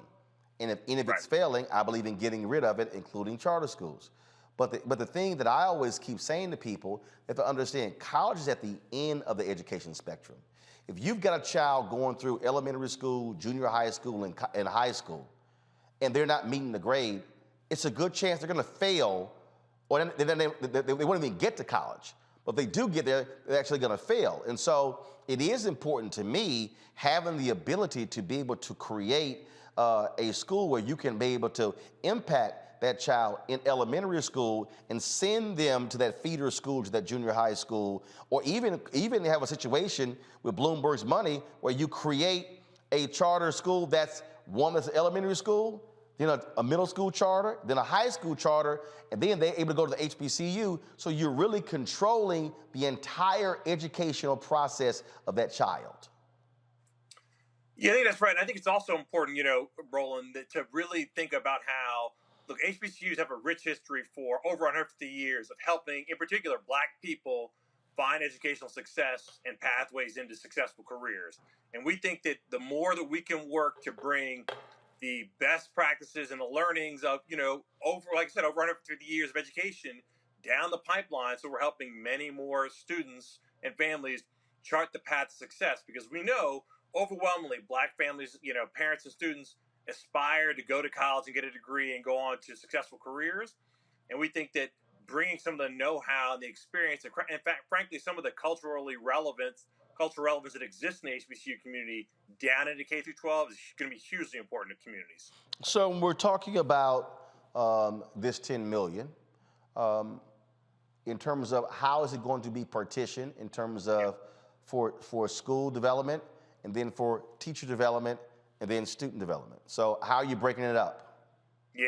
So we still have a lot of work to do on that front, Roland. I will tell you, there actually, if you think about this, sort of three things that need to be done here at least. So obviously, we're going to be working with HBCUs on building their readiness and their interest in, who's interested in getting involved in a project around expanding downward into the pipeline, whether it be middle school or high school, and working on building pathways to college there. We're going to be working with HBCUs on who wants to get involved in doing innovative work. There's an innovative project that at Xavier University in New Orleans, the Norman C. Francis Teacher Residency. So innovative teacher training and professional development models. But also, Roland, frankly, a part of this is working with HBCUs, but also working with community members to figure out what is it the communities want and need to have happen in the education pipeline, and how do we co-create with communities, the HBCU leaders, the kinds of programs and innovations that community members want to have and that parents want to have their children exposed to. Questions from our panel. I'm going to start with Teresa.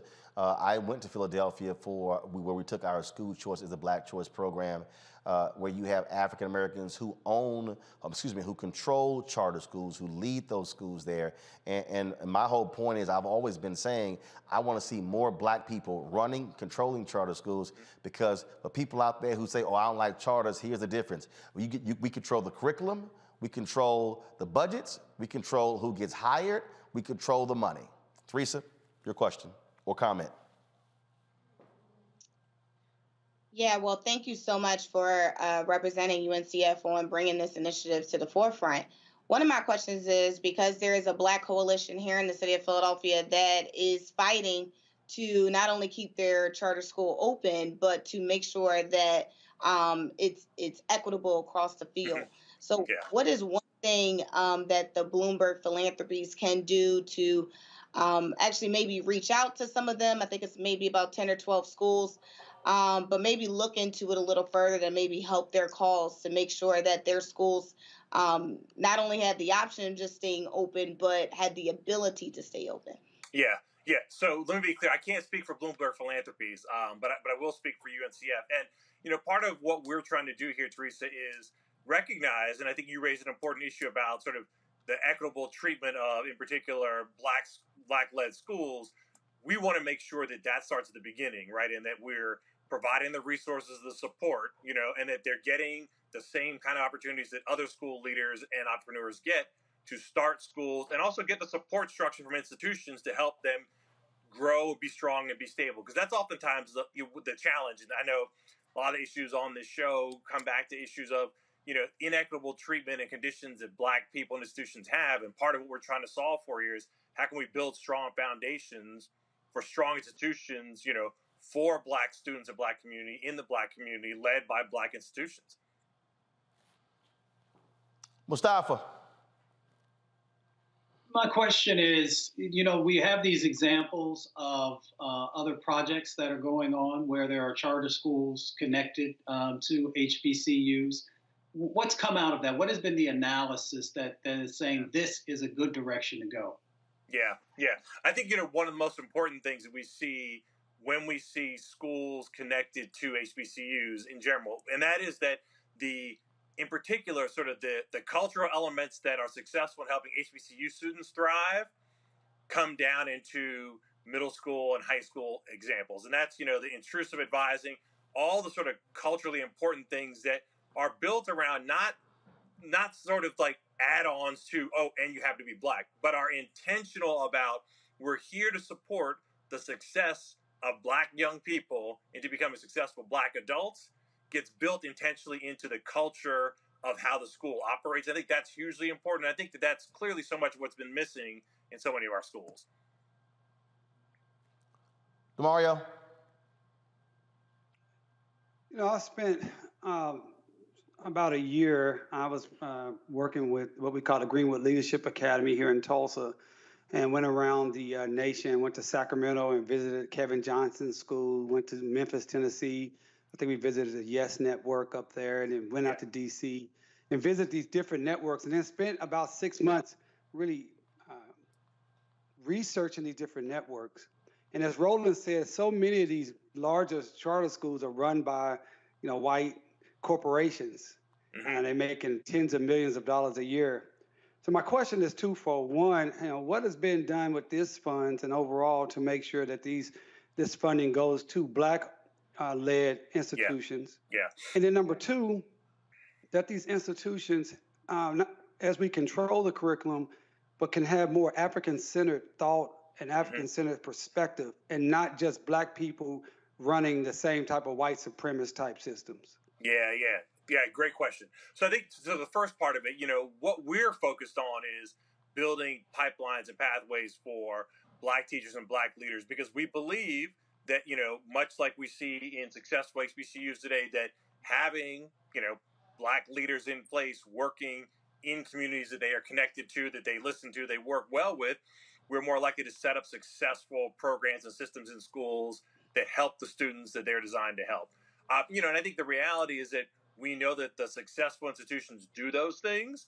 So we're going to work really, really hard to both identify the kind of people who want to do this work and some who are already doing this work, who perhaps want to connect with an institution in order to scale and build out, grow a school that they're currently operating or a program they're currently have in existence. So there's a lot of work to be done here. But I think you hit some important points, which are that this has to be Black people doing the right things for Black people, which we believe is important and which is part of what we're going to be doing here, not simply Black people doing something that somebody else did poorly also. All right, then.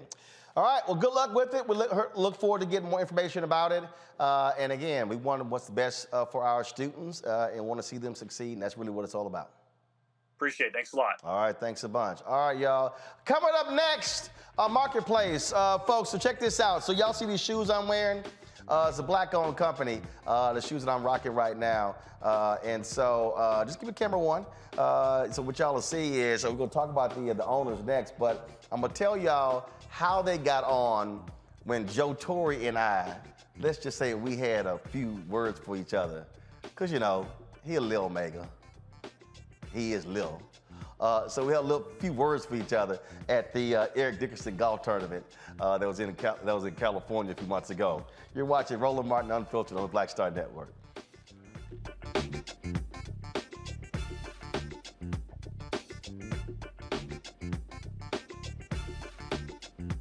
Black Star Network is here. I'm real revolutionary right now. Support this man, Black media. He makes sure that our stories are told. Thank you for being the voice of Black America, Roland. Stay Black. I love y'all. All momentum we have now, we have to keep this going. The video looks phenomenal. See, there's a difference between Black Star Network and Black-owned media and something like CNN. You can't be Black-owned media and be scared. It's time to be smart. Bring your eyeballs home. You dig?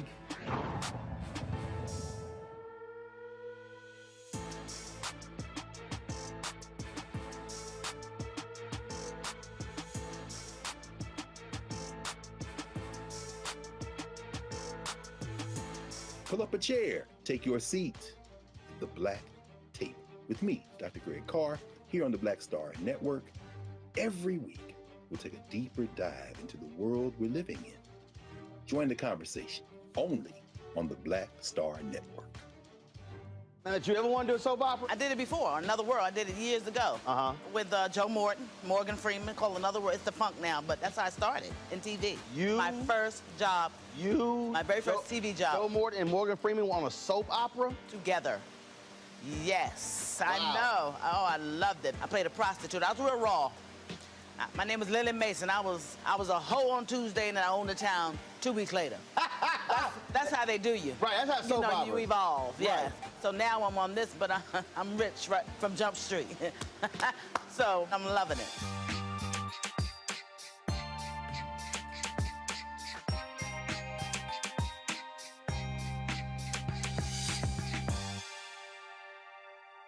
I'm Bill Duke. This is Diala Riddle, and you're watching Roland Martin Unfiltered.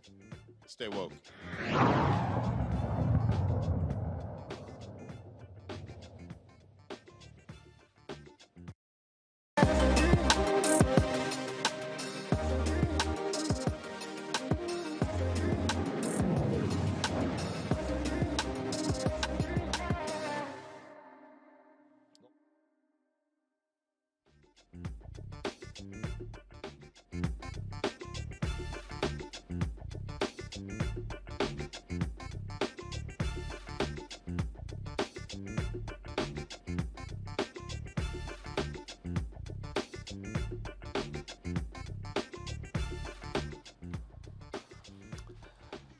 right, fam. So a few months ago, I was playing in the Eric Dickerson golf tournament in California, and y'all know we always score on each other when we get together.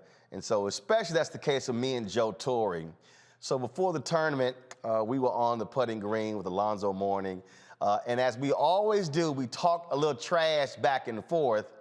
And so I'm rocking my Houston Astros. We were in the World Series at the time playing the Atlanta Braves. And so, say it again here, I couldn't hear you. So we were sitting here, talking trash on the putting green. And this is actually what took place. Listen to this. You get your pumpkin patch looking ass fuck up out of here, man. Tell me about it. Fucking Pop Lock and Genie. Leave us fucking alone, First of all, you out here wearing Smurf shoes. No, this is my line, my shoe line, bro. You have a shoe line? That's right. That's right. Cool. Right. It's Rock Deep. It's off of shoes called Lil. It's off of Rock Deep Global. It's on IG. Black man got his own shoe line. I got my Stage Killers. I've been wearing them. These are my golf line right. Watch your mouth. Watch your mouth, son. Well, first of all, what's the name of it again? Rock who? It's Rock Deep Global. Rock Deep Global. It's on Instagram right now. That's the company that's doing my shoe. Yeah, okay. All right. Thank you, out of North Carolina, bro. Yeah, all right. I'll get you a pair. Right. I'll get you a pair. Right. Get you a pair. Those are the shoes. Stage Killers. Those are the shoes. Legends of Laughter. Those were the shoes when you were a kid. Your mom and dad bought in the grocery store. Yeah, man. That's what they are. That we can find them. You see what they are? They're at Dollar General. You see what they are? That's right. right. They're at Dollar General. Yeah. Rock Deep Global. Yeah, okay. Go to it, baby. Black Man Company. You know what I'm saying? That's how we do it out here. GBGB. Get back, get black. First comedy. See, first comedian. First comedian. Give back, get black. Okay, that's what it means. GBGB. Okay, get black. All right. Get back. Get back, get black. Flip around. He can't even remember what the hell his own shoe is. Man, I want to spit on your camera. I was trying to say, it's like rare. Piece of biscuit is about to come out. Rock Deep Global, baby. That's right. Joe Torre, the first comedian with his own shoe line. The Legends of Laughter shoe line. The Standing O's. All right. The Stage Killers. That's what I'm doing. That's what we're talking about. That's what I'm releasing first. This is the golf, one of the golf versions.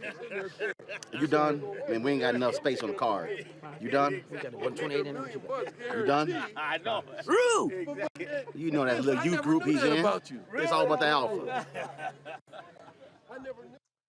So we're sitting there rocking, and so you could Joe couldn't even remember the name. I'm like, Joe, you can't tell about you got a shoe line and you can't remember the name of the shoe line.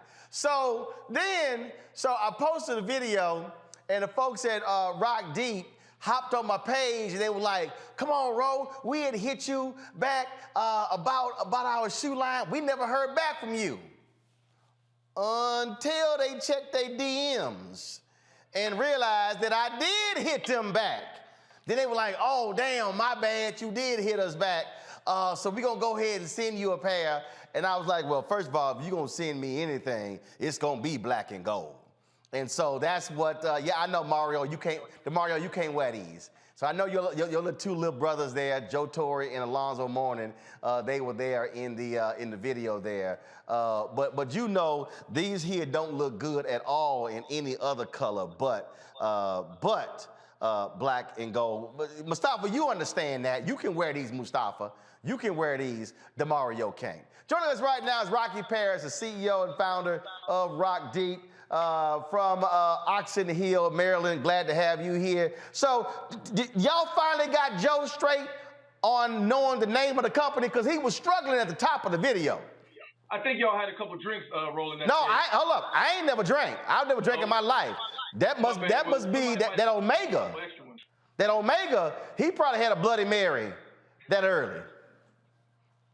But no, we got him straight, and but we're good, and I appreciate you having me on first of all, and Joe for representing Rock Deep. I think he was getting mixed up between the Rock Deep Global, which is our IG name, which IG won't give us our real name, Rock Deep, but yes, Rock Deep is the company name. Gotcha. All right, so how long have you guys been around?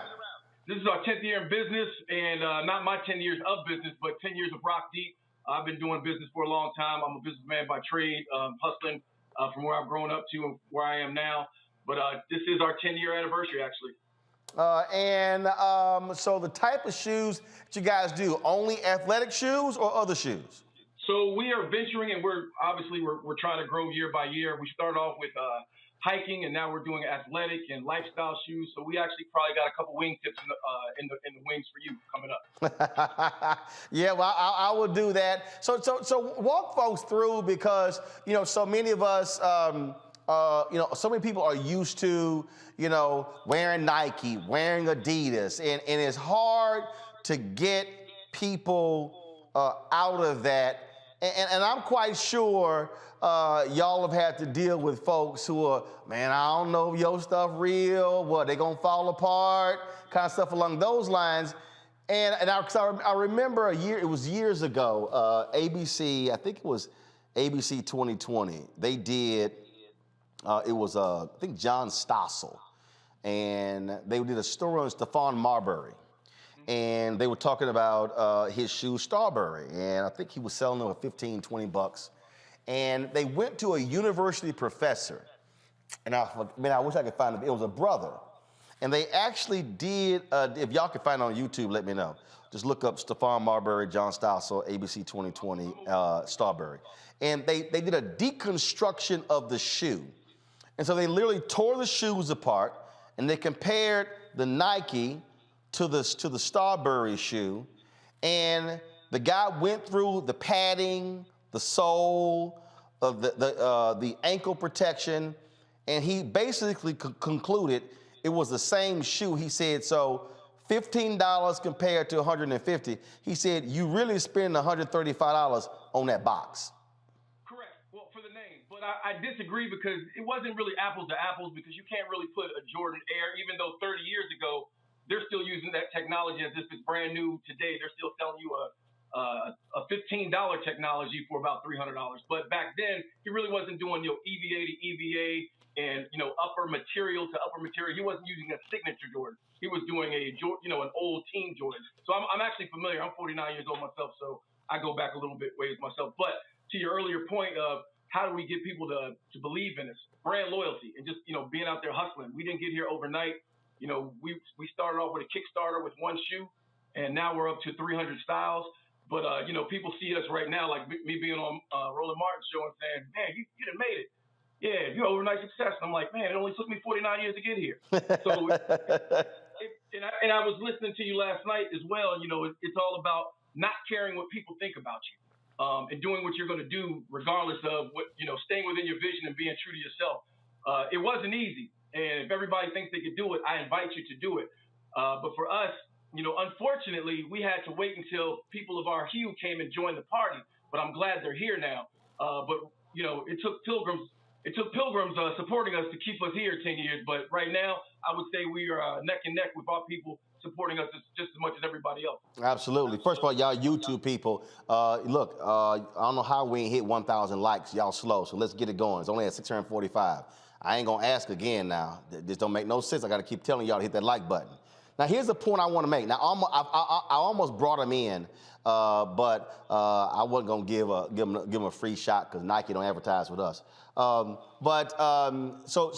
show these shoes again. So I would dare say these shoes here that I'm wearing, it's a compression style. It's a compression style.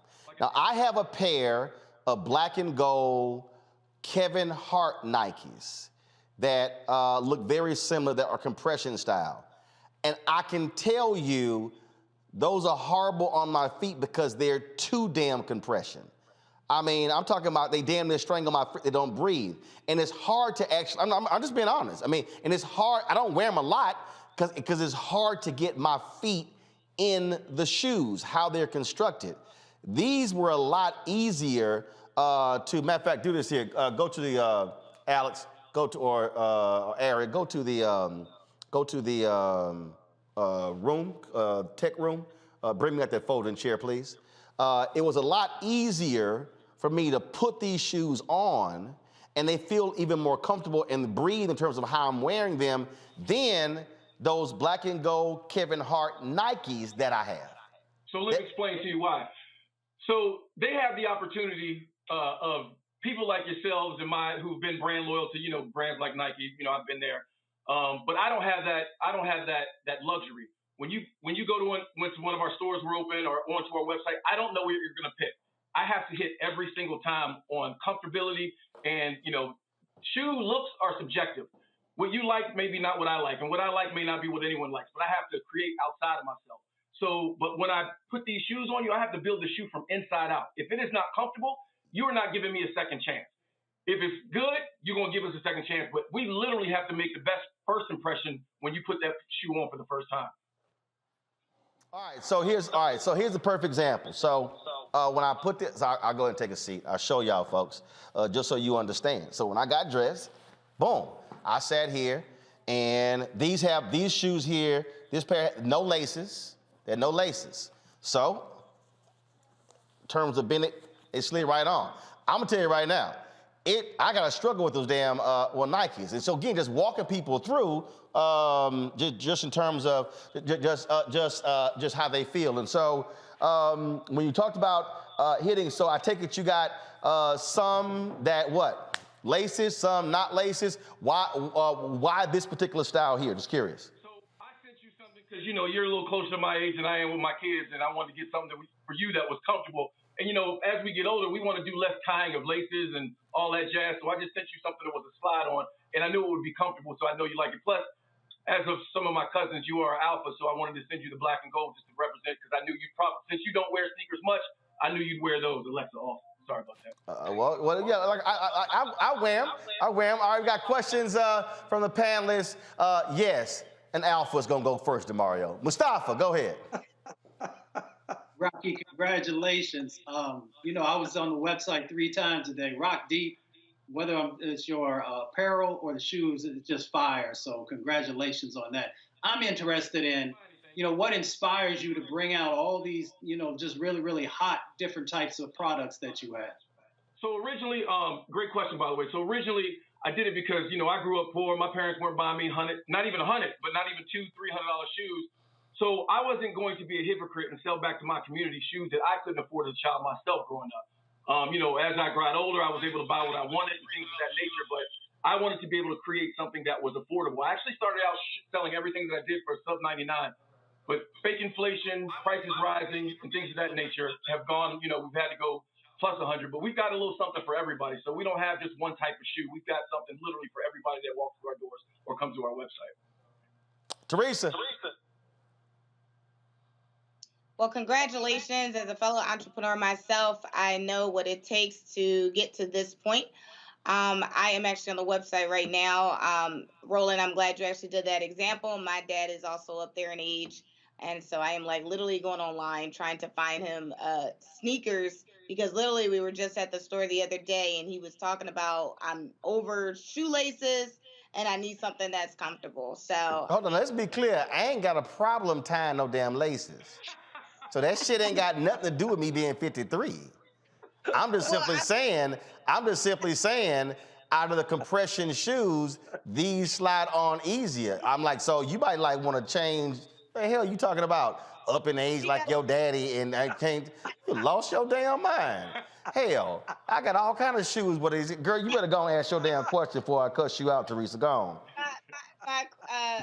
My question is, the designs are very unique. So are you literally creating the color scheme and everything from start to finish yourself? Because as I look at some of the women's collection, it's almost very unisex, but it's also pastel colors.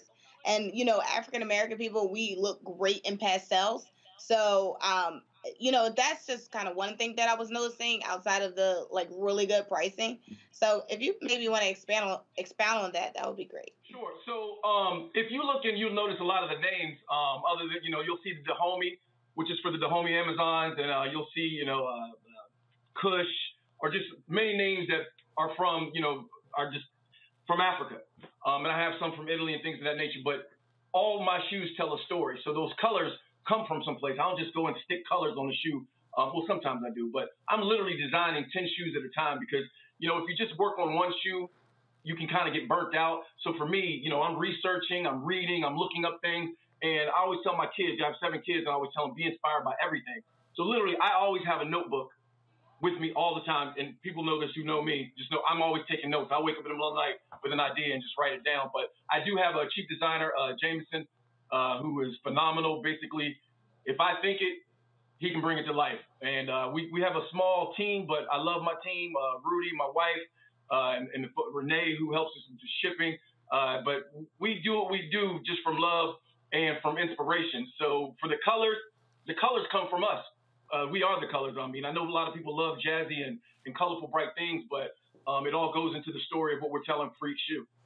All right, well, Joe Torre sent me a text. He said, that was hilarious, #upper age. I said, yeah, she think I ain't caught that damn shade. I know Teresa thought I ain't catch that. Oh, I'm quick now. And I'm gonna hit your ass right back. Talking about just like my daddy up in his age. You lost your damn mind. DeMario, go ahead and ask your question. I love it, Teresa. Thank you so much. Because you know he always talking that noise. So we got to get him every time we can. With your old ass. Come on. Hey, man, you know, this is my first time learning about Rock Deep, and I am really, really impressed and excited to go on your website. But here's my question. How can I get some purple and gold? I like what Roland They don't sell that many. They trying to make money, dog. They trying to make money. I like what Roland has on. It's just the wrong damn colors. Joe Torre, I know you got some purple or gold if you got Joe Torre representing. So how can I? It's the right color, son. I'm gonna tell you a quick story, and I don't mean to, cast any shadows on y'all's frat. But when I first got started, a couple brothers were at my sister's party, and they asked me to design a boot for them. So I did, a stepping boot. Said I'm gonna make it $150. It's basically like a $300 boot. Well, for some reason, all these brothers were telling me that I was fronting and I was posing, and they was trying to cussing me out. I was like, no one is worth my business. And I cut the shoe, and everybody was mad. So I've stayed away from the whole... Hold on. Wait. What frat was that? He said he stayed away from the whole divine. Hold on. What frat was that? It was the Q's. Because that's a broke-ass frat. Man. That's why. So they got mad at you because they said the boots cost too much. No, that wasn't it. But like I said, I know that everybody is like y'all very personal. You take it very seriously. But I just said, you know what? I'm gonna stay away from the whole frat thing. But we do make a couple things because my boy Joe, he is cute, and I got to take care of him. So especially with his new line coming out and everything. So I appreciate him again for putting that out there. My man Smackwater, which is from Houston as well. But I have something for all of your listeners if they go to and watchers and supporters, if they go to our Instagram page. I am giving y'all a 50% discount on some things, so y'all got to go check out Rock Deep Global, and y'all can see the discount code. Well, Wait, Roland, wait. So you said I can't get a pair of shoes like Roland's just purple and gold? Is it a no? Well, I mean, that wasn't a no, but we will be coming out with a black and gold. A purple and gold, or what is it? Royal gold, royal purple and old gold. I think y'all's colors are. We will be coming out with a color similar to that, but it'll be because of my Lakers, not because of the Q. Now that's called some good shade right there. That's called good shade. He said they coming out with. He said they coming out with the purple and gold. Ain't got a damn thing to do with y'all. That hurt. That hurt. Hell yeah, that hurt. And I loved it. We gonna put that in a promo.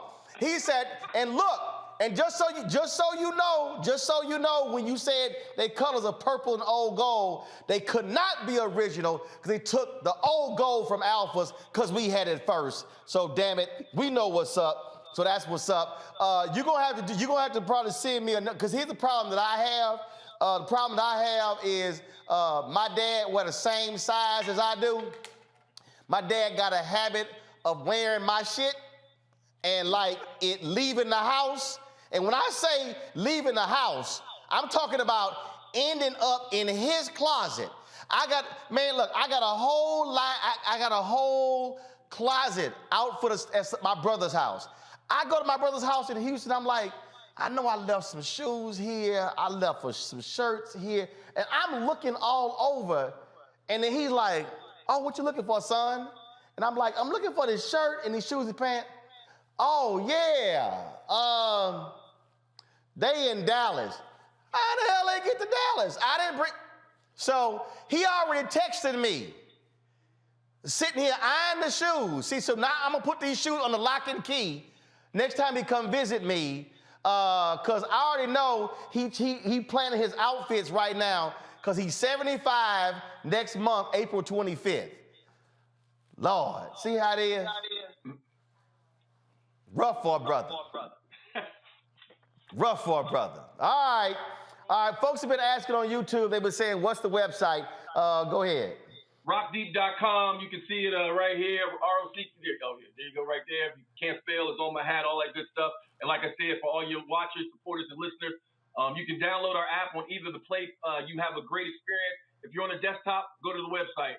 If you got a mobile phone, use our app for either Play Store. It's a great experience. We're always trying to increase the customer experience and keep our growth going. I just let people know, and if I could just say this, if we supported our own, right, 1%, if 1% of us supported our own, we would control more than we complain about not controlling. Oh, I agree. Well, that's one of the reasons why we have this segment, because there are a lot of black-owned businesses people have no idea even exist, and we feature them every single Tuesday. And we've had folks, I mean, it was a sister, she had a liquor company, and then when COVID hit, they transitioned to making hand sanitizer. And when she came on, she said, man, we sold out of stuff. We've sold headphones, shoes, because people, and that's one thing people appreciate, because if you look at the rest of these shows out here, that's why I love when I see these people talk about, oh, follow these people over here. They talking about black news. Well, no, they talking, but they not actually covering what's out here. And you're right, when we talk black economics, the reality is, like that green screen I got over there, that was a black drape company. That actually did that. The set, that was a black company that built that set. It's a black lighting company as well. And so the capacity is there. Unfortunately, a lot of people simply don't know that our companies exist. And what I keep saying to our people, we have to be intentional with our spending. We love people saying what we should be doing and what we ought to be doing versus actually what we are doing. So that's why the marketplace segment every Tuesday, black-owned businesses, Wednesday, black businesses that are in tech, and people like, man, I never even knew these companies existed. And if I could say this, Roland, that we're not just a footwear company. For me, sneakers are easy. That's just, I'm riding off into the sunset doing that because it doesn't feel like work. But for us, we're taking this money and we're actually putting it back, and not just saying that we're putting it back into our community. We're actually going to be building apparel companies and eventually footwear companies in America in underserved communities, so that we don't have to complain about others and the man not providing us jobs or doing things for us. Let's provide for each other and do for each other. And that way we don't have to worry about, because someone will share everything about the slap all day long, but they won't share something about Rock Deep or their friend who just started a business. And we just took a small portion of that energy and put it back into our own folks, things will be much different than they are. Oh, absolutely. That's why it's a whole lot of those trolls and haters. It's amazing how quiet they've been in the last 24 hours after I brought that HBCU student on from North Carolina A&T last night who had a paid internship at Black News Channel. And then I surprised her by giving her a paid internship for us here at the Black Star Network. It's amazing how they ain't saying nothing about that. And in fact, let me also say this here. After that, I sent that text to a well-known person who is in entertainment, and this person is going to fund the other 3 internships of those HBCU students. And so I'm trying to get their names as we speak from the folks at Black News Channel. But again, and in fact, when I was texting this individual, I said, you only can do that when you own. Yes. And to your point, if those out there who have, because everybody's not going to get into tech, everybody's not going to get into, nursing or something. But those of you who don't understand that you can be everything you want, not just anything you want. I tell my kids that all the time. If you want to be mentored and you want to email us at staff@rockdeep.com and set up a Zoom meeting and just find out the ways, because we're always trying to keep stuff to ourselves. I'll shout out every other black footwear company in the world. Why? Because we can all eat. The table is big enough for all of us. There you go. We're all trying to hold on to our own thing. If I feel like I can't mention Saya Collective or Kai or whatever, that means I'm insecure about what I'm being able to provide. And I ain't worried about everybody else. I'm just trying to put as many people on as possible. Well, the phrase that you just used is the one that I use all the time to my brothers and sisters who are in Black-owned media. It's enough for all of us to eat. It's enough, because here's the deal. Disney can't eat all of the advertising money. Comcast can't. It's enough for us to eat, but if we're willing to also fight for it. Now, when you say it's a 50% discount, is there a code they have to use? Yeah. If they go right now to the Rock Deep Global IG page, there's a Roland. I'm not going to say it all because I want them to go, let's get all your followers to follow us too, because I want all my followers to follow you. But if they go there, they'll see 3 different discount codes that they can use on 3 different collections. And, they'll have a site-wide discount that I also gave out as well. All right, now we'll do that. Well, I see your 42,000 followers. So I see that was cute how you tried that. It was like, yeah, we're gonna see why all your people come over here, full well I got 644,000. I see what you tried to do right there. See, y'all think a brother 53 is slow. No, I ain't slow. I appreciate it. Again, congratulations. And again, I need everybody to understand. Y'all know, I don't front. I don't lie. If these shoes would not be comfortable, I would not be saying they comfortable. That's why I pulled them on and I put them on, pulled them off live on the air. Because when I put them on today, before I came to the show the first time, I was like, damn, these went on real smooth. And so I wanted to show y'all that. And yes, they look great. And of course, the colors are most important. And so sorry to Mario. I know he already got off, but he gonna have to suck it up. No purple and gold. So yeah, I'm gonna have to go get the other black and gold because my dad is already tripping. He gonna text me saying I'll get a locksmith for your stuff. No, he gonna have to stay in Dallas trying to take my stuff. I appreciate it. Good luck. And again, folks, go to the Rock Deep Global Instagram page, and you'll actually see the code right there for y'all to get that 50% off of the shoes. I appreciate it, man. Thanks a lot. Thank you. Appreciate you. All right, then. And check that DM next time. Yo, he gonna say, bro, man, he gonna try to go, man, we hit you up, you ain't respond. Then he went, oh, damn, I did. So my bad. I see you did respond. Yeah, we kind of missed that. Simone, I'm putting it on her, but it was on me. I take it on the chin. All right, all right. Appreciate it. Take care. Appreciate you. All right, then, folks. That is it for us. Mustafa, Teresa, DeMario, I appreciate it. I think y'all always hanging out with us. And Teresa, don't be trying to see this slide no shade in there talking about I'm like your daddy. First of all, how old is your daddy? And see if I answer that. Teresa, how old is your daddy? He'll be turning 80. How the hell you gonna put me and your daddy in the same damn category? My daddy turns 75 next month. You done lost your damn mind. I'm sitting here thinking, Teresa, just go ahead and click, just click off. Right. Just go ahead and click off. Y'all don't see Teresa for a few weeks on the show. Y'all know she in the Roland Martin Unfiltered Doghouse. Lost her damn mind. Her daddy 80. Mustafa, what the hell was she? Mustafa, really? What is wrong with Teresa? I know Teresa gone. I'm going to call her when I get in the car. Lost her mind. I beat that her. Man, y'all, look, I don't think I cussed one. If I cussed one time today, I think I cussed one time. Yeah, I did cuss. Well, I was in context when the N-word and coon, but I ain't really cuss. Teresa about to make me cuss. Gonna put me in the same category. Her daddy 80 years old. Her daddy older than my daddy. Yo, my daddy's 74. He gonna be 75 on April 25th. The hell is wrong with her? Hey, YouTube, y'all tripping. We got 937 likes. 63 short of 1,000. Can y'all hurry up?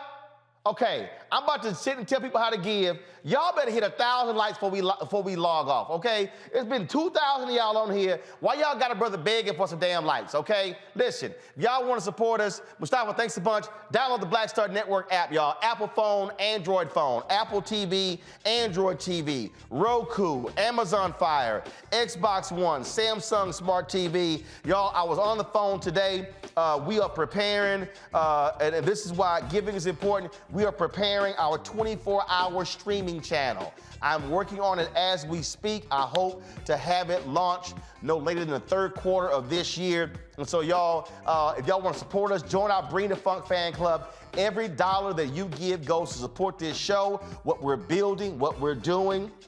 Some amazing stuff. If you do not want to give via these platforms, it's okay. You can send your check and your money order. Yes, I will sit here and open that envelope, take a picture of that, sign the back of it, take a picture of it and deposit. It's a whole lot of work, but every dollar counts. P.O. Box 57196, Washington, D.C. 20037. Cash App is $RM Unfiltered. PayPal is R Martin Unfiltered. Venmo is RM Unfiltered. Zelle is Roland at RolandSMartin.com. Roland at RolandMartinUnfiltered.com. Y'all, that's it. I appreciate it. Thank you so very much. I will see y'all tomorrow right here on Roland Martin Unfiltered on the Black Star Network. Teresa talking about she know her daddy can't get up this hot. She know her daddy can't hop like an alpha can. And DeMario, you know your knee's so bad you can't even do that spin. You know you can't do it. DeMario hit that step, he'll sit here and lose his mind. He'll blow his ankle and knee out. All right, y'all, I'm out. Holla!